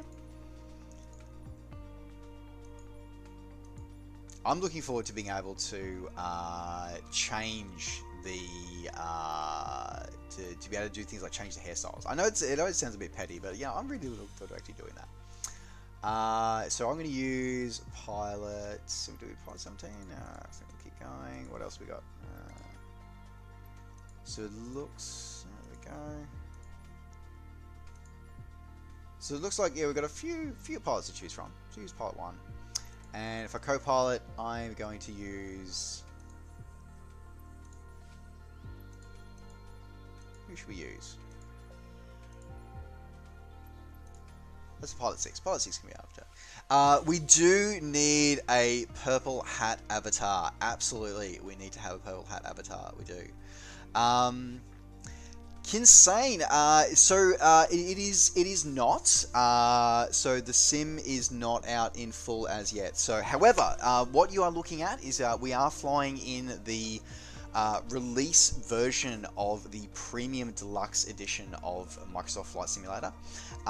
There is a small number of the press and content creators have been given an advanced copy to it, advanced access to it, and we've been given permission to stream it and to be able to offer a first-hand experience to you, the virtual aviator, to see and enjoy and see the challenges and also the fun and also how both awesome it is and get some real life actual live feedback for it as well. So please join us in our journey here and make sure that your tray table is up and your seat is in the upright position and enjoy the stream. We have been streaming for a few hours so far. We are probably about to restart the sim just to clear a few cobwebs out. Kiwi, welcome to the stream, my friend. Hello, welcome. And Kinsane, thank you very much for the follow. Welcome to the crew. Pretty much we've just gone through some content we're just going through here at the moment, and that's interesting. There is a developer mode. That's interesting. We're going to leave that turned off tonight, but that is cool that is there and available to us. Okay, so let's apply and save. Alright, let's go through. So what we might do, folks, is that we might do, I know a couple of you just joined, but we are going to take a couple of minutes here. We're going to restart our sim. I've still got plenty of coffee, so I'm not going to go get another coffee yet, but yes, we will restart the sim. Actually, the other thing I want to do while I'm here is where did I see that? General. No, hang on. This is the one I want. Let's go world map. And it's interesting the SDK. I want to make sure. Yeah, no. I hear you, Neko. I am very much looking forward to making some missions myself. I'm very much looking forward to that. I'm curious to see if there's anybody else flying at the moment. I am generally curious to see if there's anybody else flying at the moment. Live players, go all players. There we go. Let's go all players and let's see. Let's go all players. I want to see if there's there's not a lot of people because it'd be kind of interesting to see if there's anybody else flying in this one tonight. All right. Okay, so we're back to we're live time and live weather at the moment. See, it just looks so cool. It looks really, really cool. Okay. Need to try Austin. Yeah, that would be cool, but I'm pretty sure, yeah, that would never happen. No, it is not Austin after Austin Meyer. So he is named for Austin Powers. Funnily enough. So he is Austin, and then I also have Wolfbane is his brother. More often commonly referred to, he's just shortened his name usually just to Bane, and you will see his majesty wandering in and out from time to time as well. His greyness, exactly. It is very groovy. It is very groovy, baby. Hello. He's demanding pats. So when he wants pats, he comes up to me and he just gently claws me. He's just gently with an open palm as well. Exactly, he is an international cat of mystery. Aren't you, darling? You just come here for the head scratches. Come here for the head scratches. Okay, so looking good for that. Alright, so what we might do, as I said, we'll just do a quick restart of the sim. So let's go back to home. And then let's do a quit to desktop.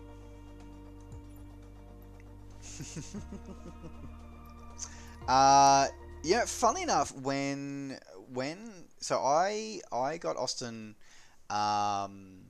when he was only so Austin and Bane are both brothers from the same they are literally brothers because they are from the same litter. So it's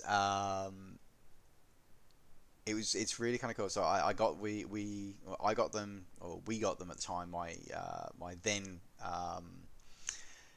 then partner at the time, we rescued them because they were only about 6 weeks old, and we rescued them. And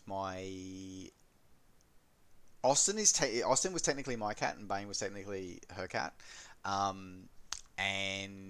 But I named her cat and she named mine. That was sort of how it worked. But in the end, out of the divorce, she took all the money. I got the cats. I'll be honest, I think I got the better end of the deal. She cleaned me out, ruined me financially, but I got the cats. I'm actually pretty happy with that. So there you go. Little short. That's a very short definition of of literally almost 12 years of my life just got summarized in like 2 sentences. There you go. Alright, so let's reboot the sim now that we've cleaned that out. So make sure there's no other actions or anything silly like a security sweep or anything going on in the background or anything silly like that. Looking fine. Oh, wow, there you go. So what an eventful night tonight. The Shuri. You know, I've never heard that before, Negro, but that is so true. Thanks to yes, I did rebuild. I did rebuild. It took me a long time, and I got to. It's been a bumpy road since then, but it's been a really interesting journey because it was very much a journey of self-discovery, sort of that as well, because we're together for 12 years, 12 years. We're married for 2, and it was really challenging because as I was sort of learning, I had to relearn who I was, because I didn't realize how much I lost who I was, and that was fascinating, like that journey of relearning who I am. And funny enough, like even being a content producer actually was a big deal because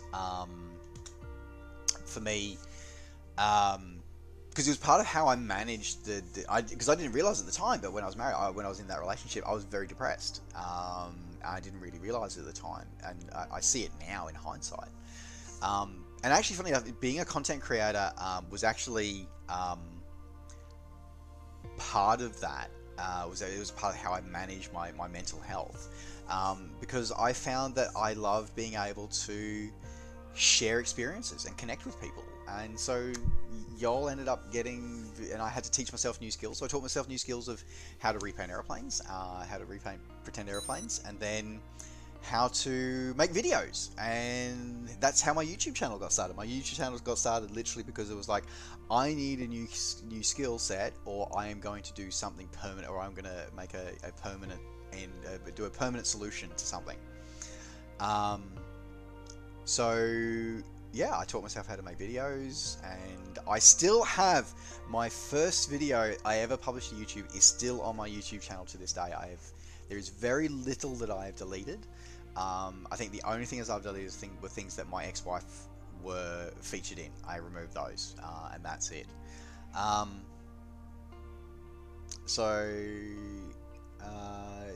Dude, no, it's like being.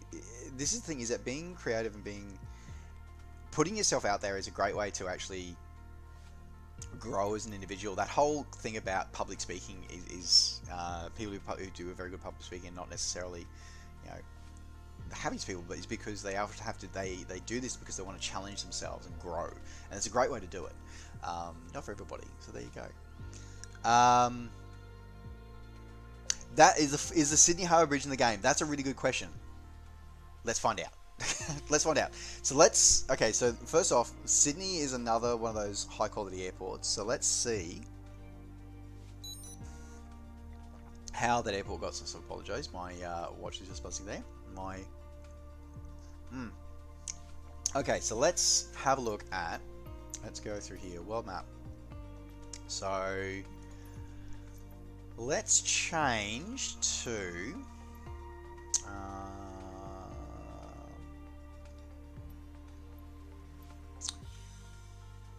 actually, you know what? Let's have a look. Let's go and have a look. This again, I want to show this for you because I really like this feature, and I think this is something that's really kind of cool.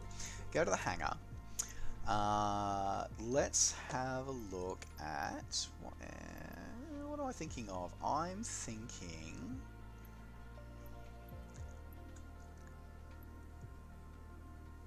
of Bonanza. Let's have a look at the Bonanza and let it load. So, a absolute flight sim stalwart and classic. Let's do the Bonanza and let's see if let's have a look at Sydney Harbour. Let's have a look at Sydney Airport, and then let's have a look at Sydney Harbour Bridge. Dude, I don't blame you for not wanting to talk to people. I seriously, I do not blame you. I was in retail sales and retail management for over a decade, and yeah,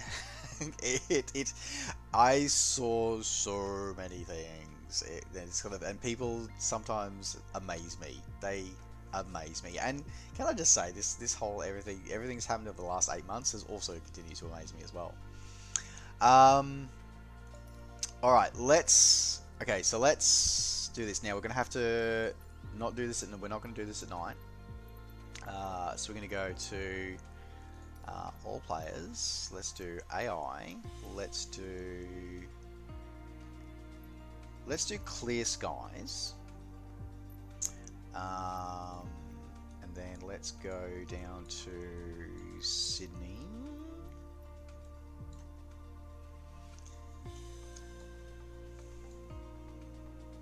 Alright. Let's do Sydney as departure. Alright, and then in terms of time, let's go back a few hours. 11 o'clock in the morning. Okay, looking good. Okay. Now, last thing I need to do is let's do that, and actually I should check my controls. Same dude. Speaking of, by the way, and just for anybody who's not into LOL or anime for a second, possibly close your ears, dude. I'm so totally, when eventually things settle down and you know I can breathe again financially, all the rest of it, I am totally finding an artist to commission Ari as a Tomcat pilot.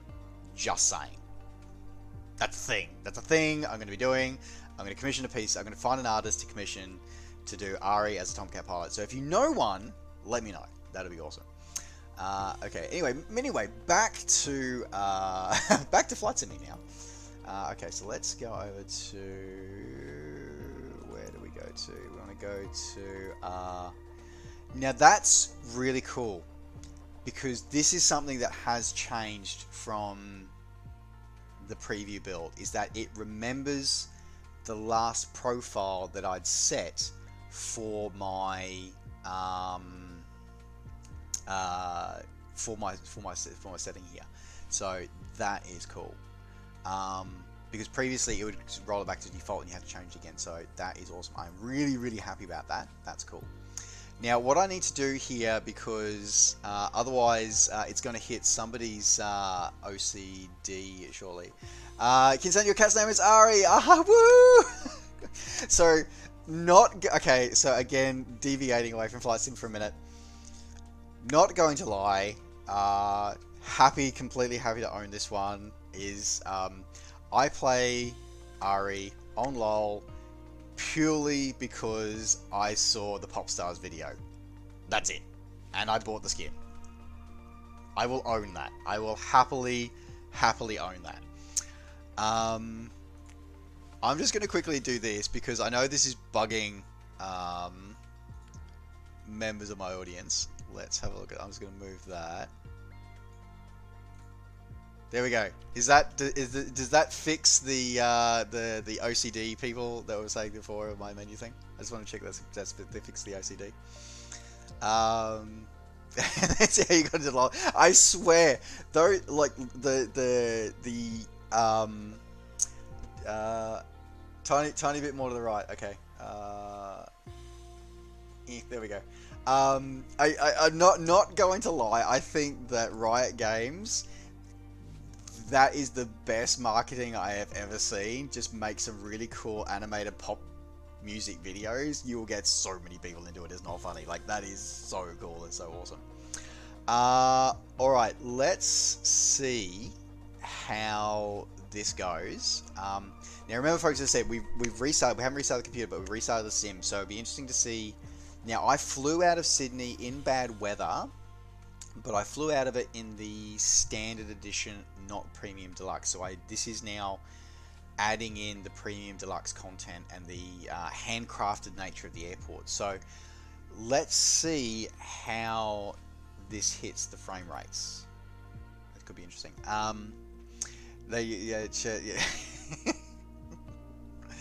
I said, like but it's not just not Popstars though. Like, even all the other music that Riot have commissioned for League of Legends is the music is just fantastic, and this is something that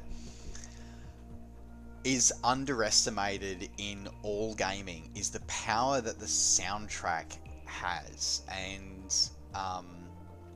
to be honest, I'm not going to lie, I'm going to try and find a way to figure out where the music is for this sim, and I'm going to inject the music from, or if I can add a new option, I'm going to add the music in from Microsoft Flight, because I have it, and I really want to put it back in, because I think that was the best aviation, like the best sim soundtrack ever.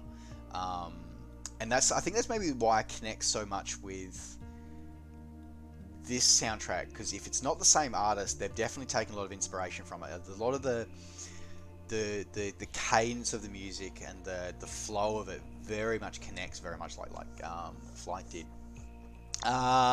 Premium Deluxe, yes, so Premium Deluxe is the top tier edition. So it's the one that comes with the additional 10 aircraft and additional 10 airports.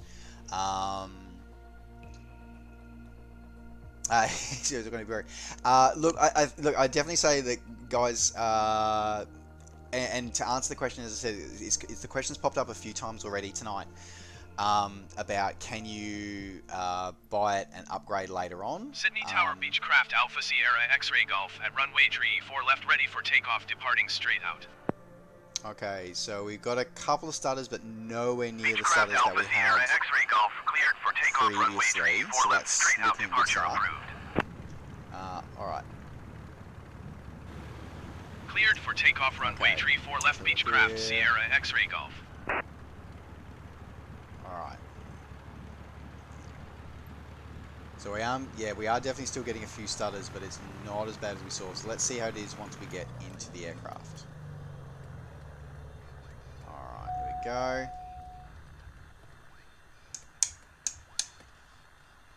That's interesting, is that it reads the positions of all the switches and then shuts the engine down. So that's awkward. Because I realised because my magnetos were set to off. There you go. That's why that turned off.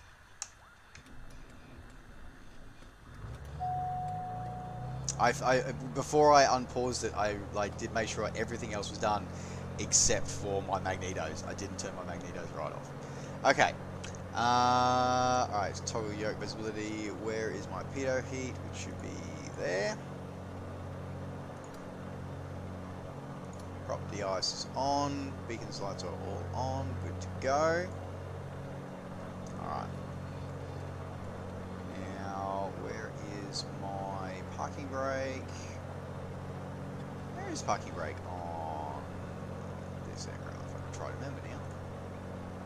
There it is. Okay. Alright. 1-notch flaps. I see a developer with an A5 there. That's kind of cool. Alright, so mixture is full rich, prop is full forward. Alright.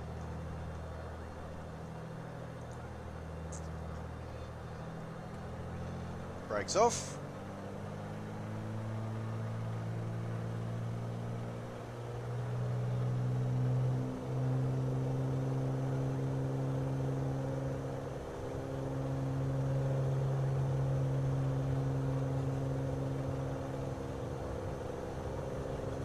Now notice the rolling runway.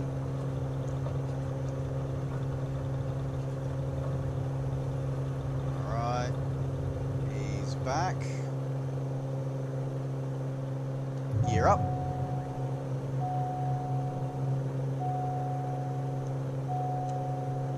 Trim it up.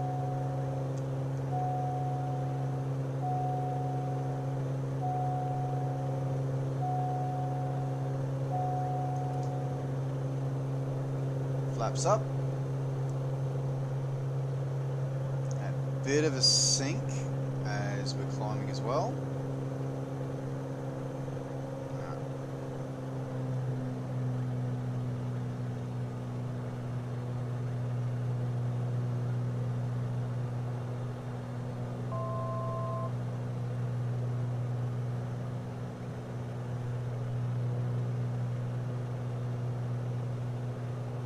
Okay, so we've still got a couple of stutters, but definitely not as bad as we had before.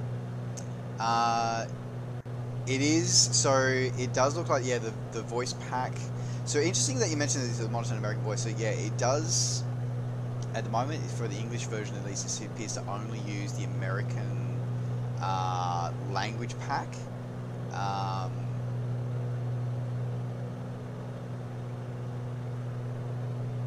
Okay. Now, hold up, hang on, hold up, okay.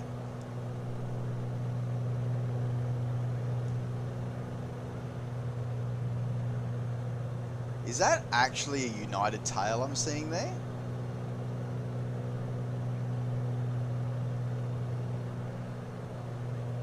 That is legitimately a United Airlines tail. 500. 500. Okay, I thought that was fake. I legitimately, like, I'd seen the clip on YouTube and I thought it was fake. I thought somebody had injected that texture in, but that's legit. Okay. 500. That's cool. Now, this flying here is really interesting for me because I've flown in and out of this airport a lot over the years. So that's the Qantas area with its ramps and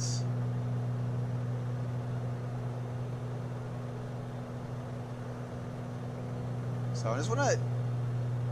Probably should circle the other way so we can actually look over with the left wing.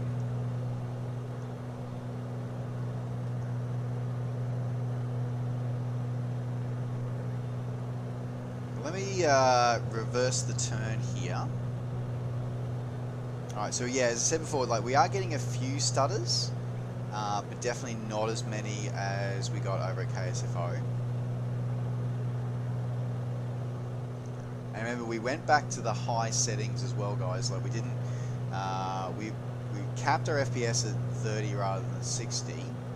But other than that, and we reduced the traffic a little bit. But other than that, we didn't really do much else. Okay, so now let's just have a look at this. As I said before, this is the Qantas terminal.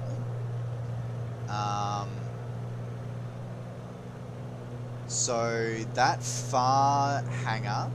They've got the red bar on the top. They've got the red doors on the near hangar here, but they've taken the Qantas logos themselves out. 500.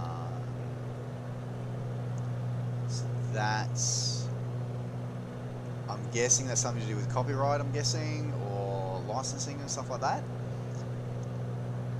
Which I have mixed feelings about them, because I'm kind of like, well, if you're going to do a high, I mean, it's definitely like all the other aspects of this airport are spot on. But if you're going to throw a United tailed aircraft in here, I'm like, why do I not have the Qantas logos on those hangars? Like, that's, I'm kind of like,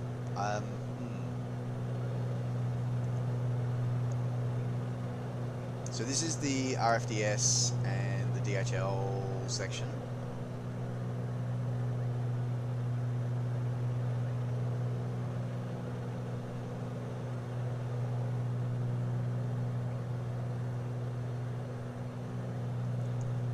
And you can see where it blends straight into the photo reel once you sort of leave there.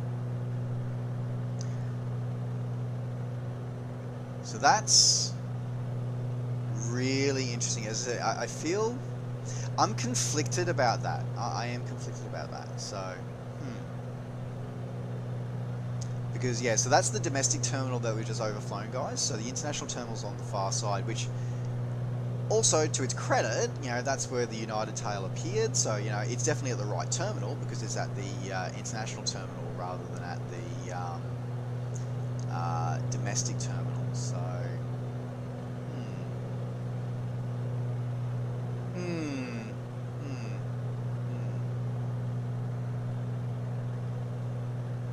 Alright, okay. Now is to head towards the city.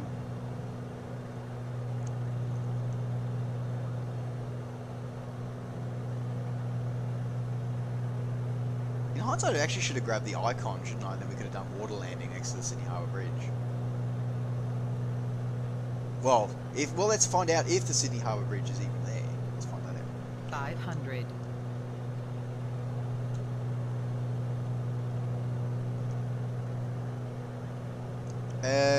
Yeah, it's sort of,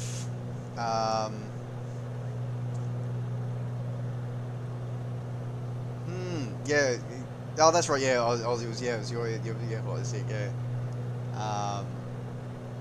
Before I chatted to you, I had thought it was like it had been pushed in, whatever. Yeah, it's, okay, no center point. Let's have a look.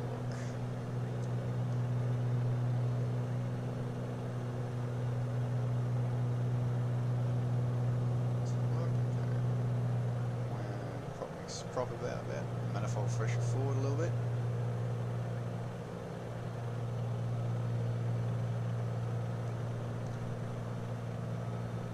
Watch that trim a little.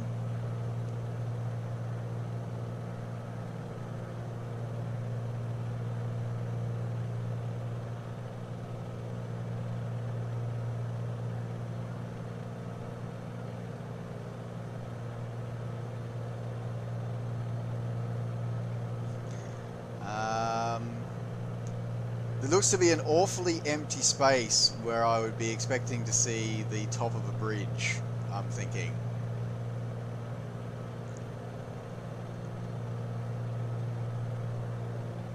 Well, let's head around. Sierra X-ray Golf, you are leaving my airspace. Frequency change approved.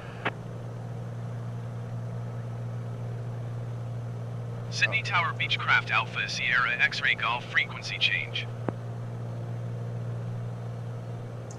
Approach Beechcraft Alpha Sierra X-ray Golf is type Beechcraft B36 4 miles northeast of Sydney 900 feet. Request clearance to transition Charlie airspace. Beechcraft Alpha Sierra X-ray Golf approach. Squawk 2435.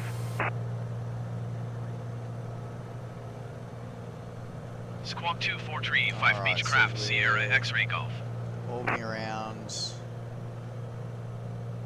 in a Sydney. Beechcraft Sierra X-ray Golf radar contact 5 miles northeast of Sydney, 1,000 feet. Centrepoint Cleared tower through the Charlie is airspace. distinctly missing. Yeah, that is also distinctly missing. Cleared through the Charlie airspace, Beechcraft Sierra X-ray Golf.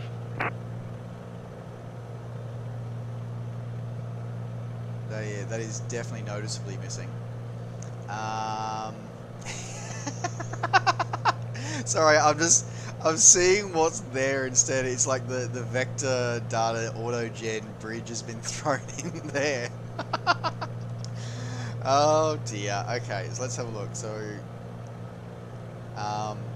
this is an interesting thing. I saw this with actually I see this with a lot of photoreal imagery. Actually, like I saw it with when I reviewed.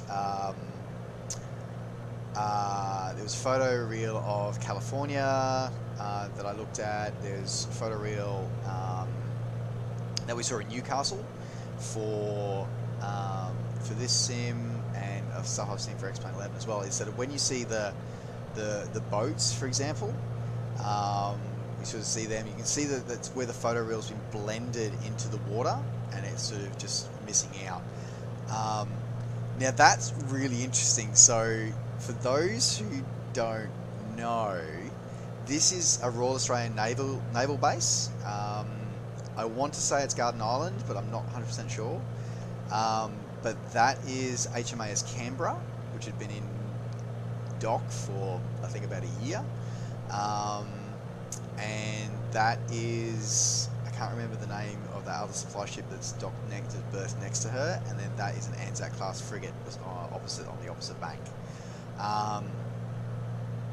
MK, yes, no, I am dropping frames at the moment. That is correct. So we're currently, I am dropping frames at the moment. So it is up to me. What we're discovering is that in areas with the some of the handcrafted airports, is that we're finding that they are posing significant resources on hardware. So we've gone through quite the gambit of experiences so far tonight in this stream. We found that KSFO is pretty much unflyable for me, and Sydney here is flyable, but definitely a little bit choppy, on the choppy side. Okay, so I'm going to wind back our throttles here, send a little bit lower. Well, we got Kirribilli House. Bring down the throttles.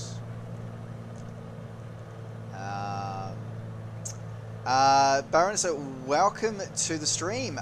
So I am very, very fortunate that thanks to Microsoft and Asobo, thanks to Microsoft and Xbox AUNZ, and also with Asobo and Microsoft Australia, I've been offered a chance to be able to stream the content. So this is the premium deluxe edition of the sim.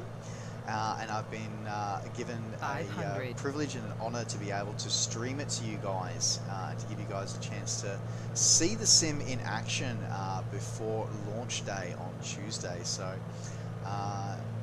strap in, please make sure your seat is upright and your tray table has been put away, and enjoy the flight here. Okay, so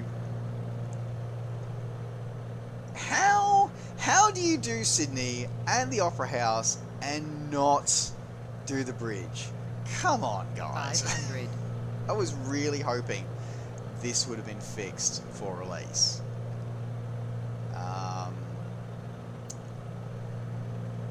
So I want to see, as I was just saying before you joined the stream, so we're just in one of the areas with a handcrafted airport from the premium deluxe version, and we're finding that it's had a bit of a frame rate hit tonight. So that's what we seem to be dropping a couple of frames there from that.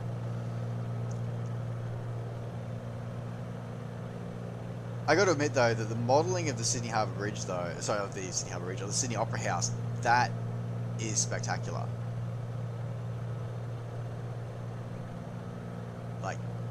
that is an insanely detailed model of the Opera House. I will give them that. I'll definitely give them that. But yeah, no center point tower and no no Sydney Harbour Bridge.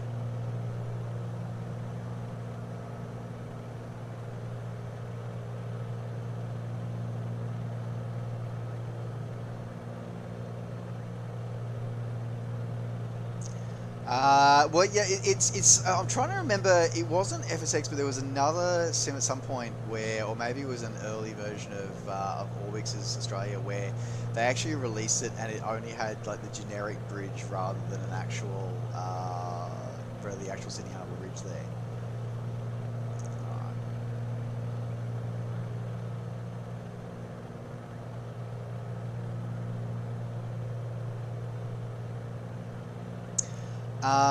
This pilot, yeah. So it is interesting because it's.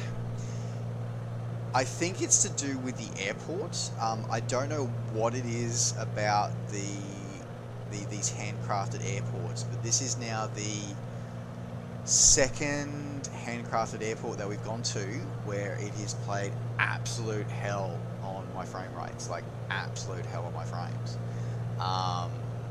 So that is something that is, I'm going to say, I am going to be honest, I'm going to say it's concerning. Because this is the first time I've flown into any of these handcrafted or high quality airports. So obviously there are 30 of them. It's here as part of this this edition of Flight Simulator that we are flying tonight, which is the Premium Deluxe one. So seeing how much of an impact this is having on my frame rates is concerning. Can you, so am I using SLI? Yes, I am using SLI. Unfortunately, however, like a lot of things, this sim, like I believe there is no sims that actually that take advantage of SLI.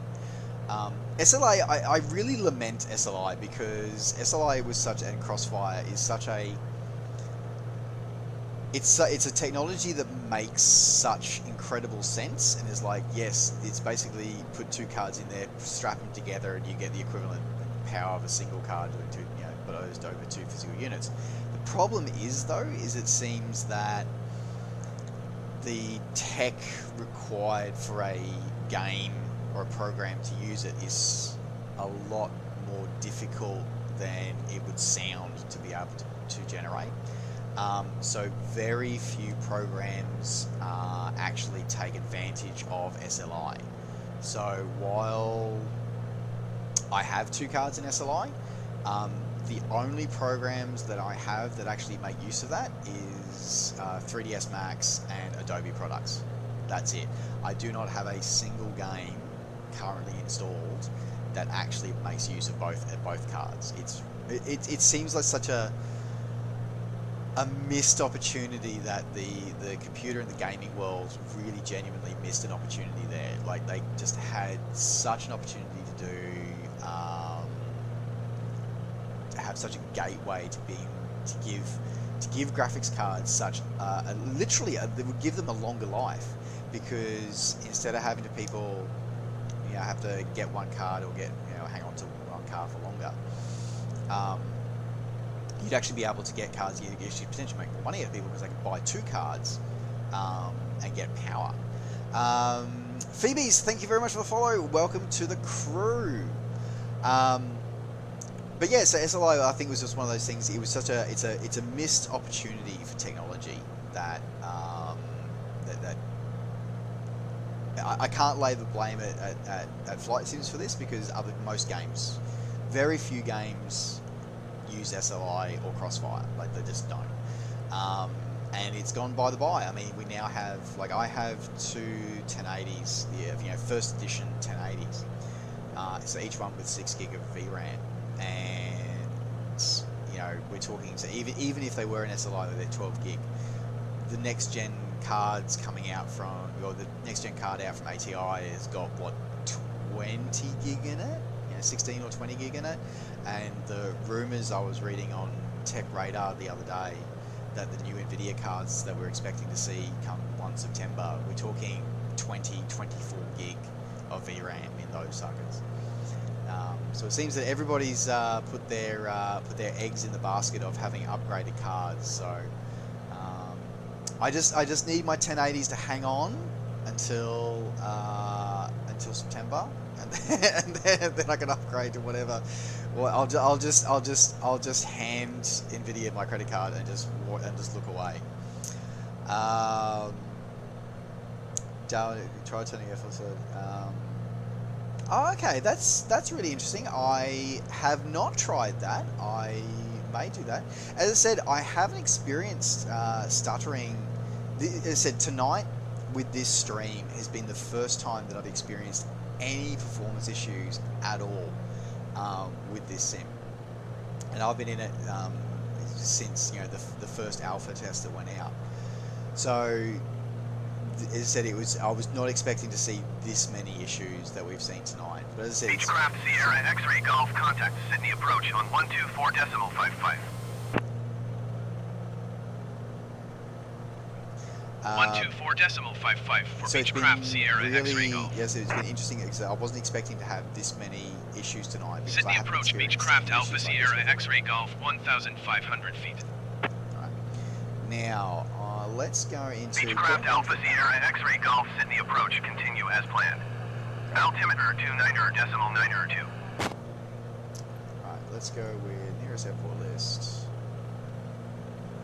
Let's do 1.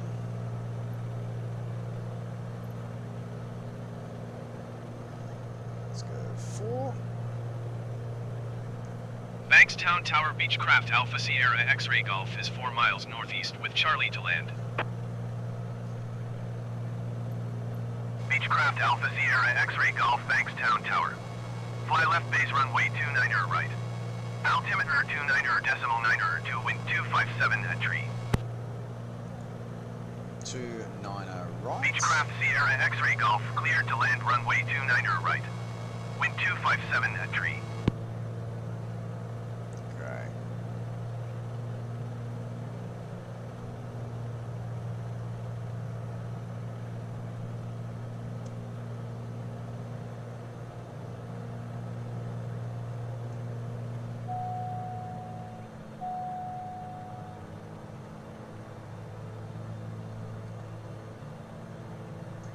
Beechcraft Sierra X-Ray Golf, did you copy?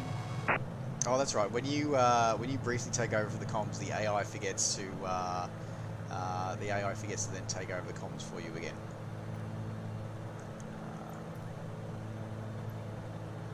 Cleared to land runway 29 right Beechcraft Sierra X-Ray Golf.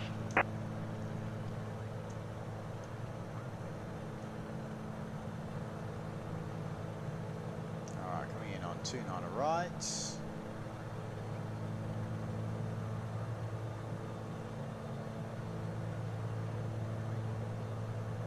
What's interesting is a long time since I've flown into Bankstown. Bankstown has always been fascinating for me because it's got 3 runways, has a lot of freight traffic, but never had an ILS installed.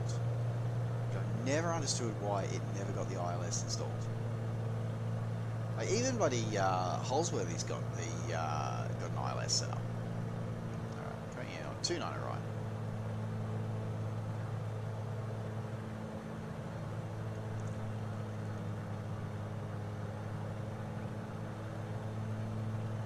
$500.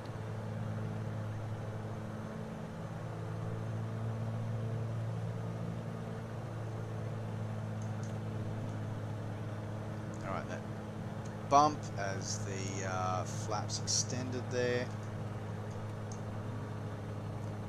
Full flap.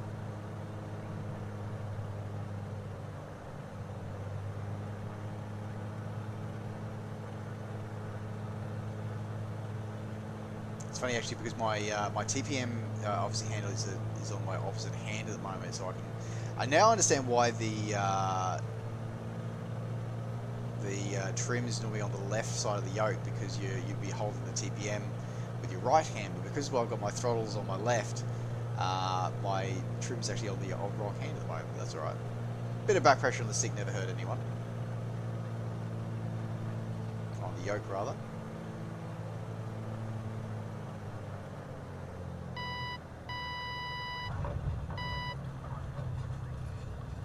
Stall warning horn just as you're coming into land.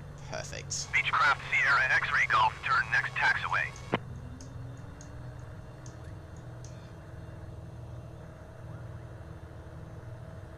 Love hearing that sort of VHF sort of squeal as well on the edge of the radio transmission as well when you're radio active. Beechcraft Sierra X-Ray Golf, contact ground on 119er.9er. Alright, now does the AI take over for me again now? Going to 119er.9er It's Beechcraft really Sierra X-Ray weird Golf. how sometimes the AI picks up on what you're doing and then other times it sort of lets you go. It leaves a bit odd, but anyway. Like it says, yeah, it's going to it, but then never actually tunes to it. So let's go to Bankstown ground, Beechcraft Alpha Sierra X-Ray Golf, request taxi to parking. I'm assuming it'll be that one. Beechcraft Alpha Sierra X-Ray Golf, taxi to general aviation parking using taxiway Alpha Echo. And see, now our AI is Taxiing taking to over general the radio aviation again. parking using taxiway Alpha Echo Beechcraft Sierra X-Ray Golf. Sorry guys, I'll catch up on the stream chat in just a minute. Let me just. So, I think I just saw something posted about is it the stream software. Look, I'm wondering if it is because I have never streamed this long, and that is the other thing I've noticed is that normally my streams cap out at around about 2 hours, and I noticed that the issues I'm starting to have only kicked off as of 3 hours in. So I do wonder if maybe you might be right, that maybe if the streaming software is sort of giving me a little bit of an issue, so that might be something as well. So maybe it might be time to break the stream and come back, but let's see how we go, because I'm still a budding streamer. Like I said, most of the stuff is curated content, so I don't have a dedicated streaming PC. Like many of my streaming colleagues, like Chewy and Squirrel have. They sort of have their, they have a dedicated streaming PC just for the OBS software and then stuff like that. So I don't have anything fancy like that. So that could be an issue. You are absolutely right. That's a good point. And Necro, dude, seriously, thank you. Oh, you are insane. How much you're gifting, dude. I cannot get over how amazing you've been in your support for everybody here in this channel. Like, you're an absolute legend. Like, absolutely amazing. Oh, wow.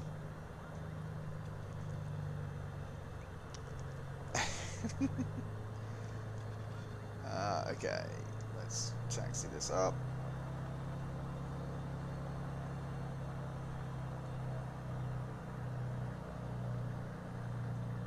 Alright, this is going to be interesting because, of course, because I'm following the blue arrows, I didn't realize that what we're going to have. So this is going to be interesting. So we're going to have a proper ground service, guys. Alright.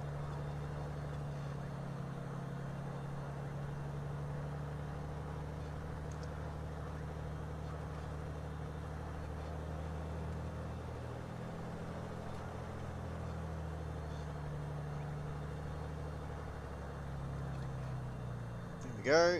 Okay, and locked. Parking brake is set to on. Here we go. Prop wind back. Mixture back down to fuel cutoff. Avionics buses are off. Lights are off. Turn everything done. There we go. Good flight. Okay, but again, we noticed that the flight smoothed out a lot again once we moved out of that sort of sphere of influence of the airport. we did notice everything smooth out again. So that's really, really interesting. As I said, is that the very much seems to be that there's a lot of a huge performance hit coming from those handcrafted airports. So that's something to be aware of. So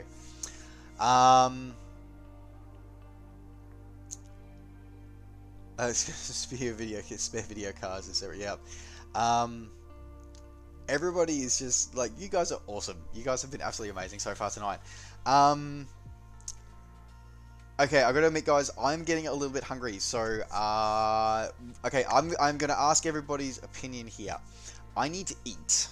So, what would we like to do? I know there's been a few people requesting some biz jets. So I'm wondering, do we start a flight and we let an autopilot fly for a bit? Do we do that while I make some food? Yeah, it said, yeah, it's go eat and restart PC, go eat, restart PC, autopilot flight. Aladdin, thank you very much for joining the crew. Welcome aboard. I think what we're going to do, guys, is start the Stormy flight. I think what we're going to do, guys, is that I'm going to restart pretty much everything. Because this would be really, really interesting to see, especially given a couple of things that we're going here. As I said, like, we've had our streaming software now. We've been streaming for, dear God, 4 hours we've been streaming for. Wow, okay, definitely my longest stream ever. Woohoo! I'm starting to wonder, yeah, if OBS is starting to really suck everything a bit here. So what we might do, guys, is we're gonna, I'm gonna go offline for probably around about, let's say about half hour or so, and we'll be back for more Flight Sim goodness. In that time, I am going to grab something to eat. I'm also going to restart, clear out my PC, clear out OBS, and we're going to give it how it goes. So there, autopilot into a storm. So, okay, so here you go. I'm going to throw this out there to any developers who might be watching this stream or watching the VOD. What I want to see. I want to see a WP3D Orion in this sim. That's it. I want to see Kermit and Miss Piggy in this sim, or I will also accept Snoopy, which was the WC-130, which the Royal Air Force flew. We'll happily accept that one as well. Okay, guys, so I cannot thank everyone enough for this stream. As I said, we will be back very shortly. We'll be back in about half hour-ish. So don't forget, if you haven't already, give us a follow here, and everybody give a huge shout out and a huge thank you to Necro for all of the gifted subs. Dude, you have no idea how amazing you are. I just cannot believe that. Kodiak in the sim, yes, absolutely.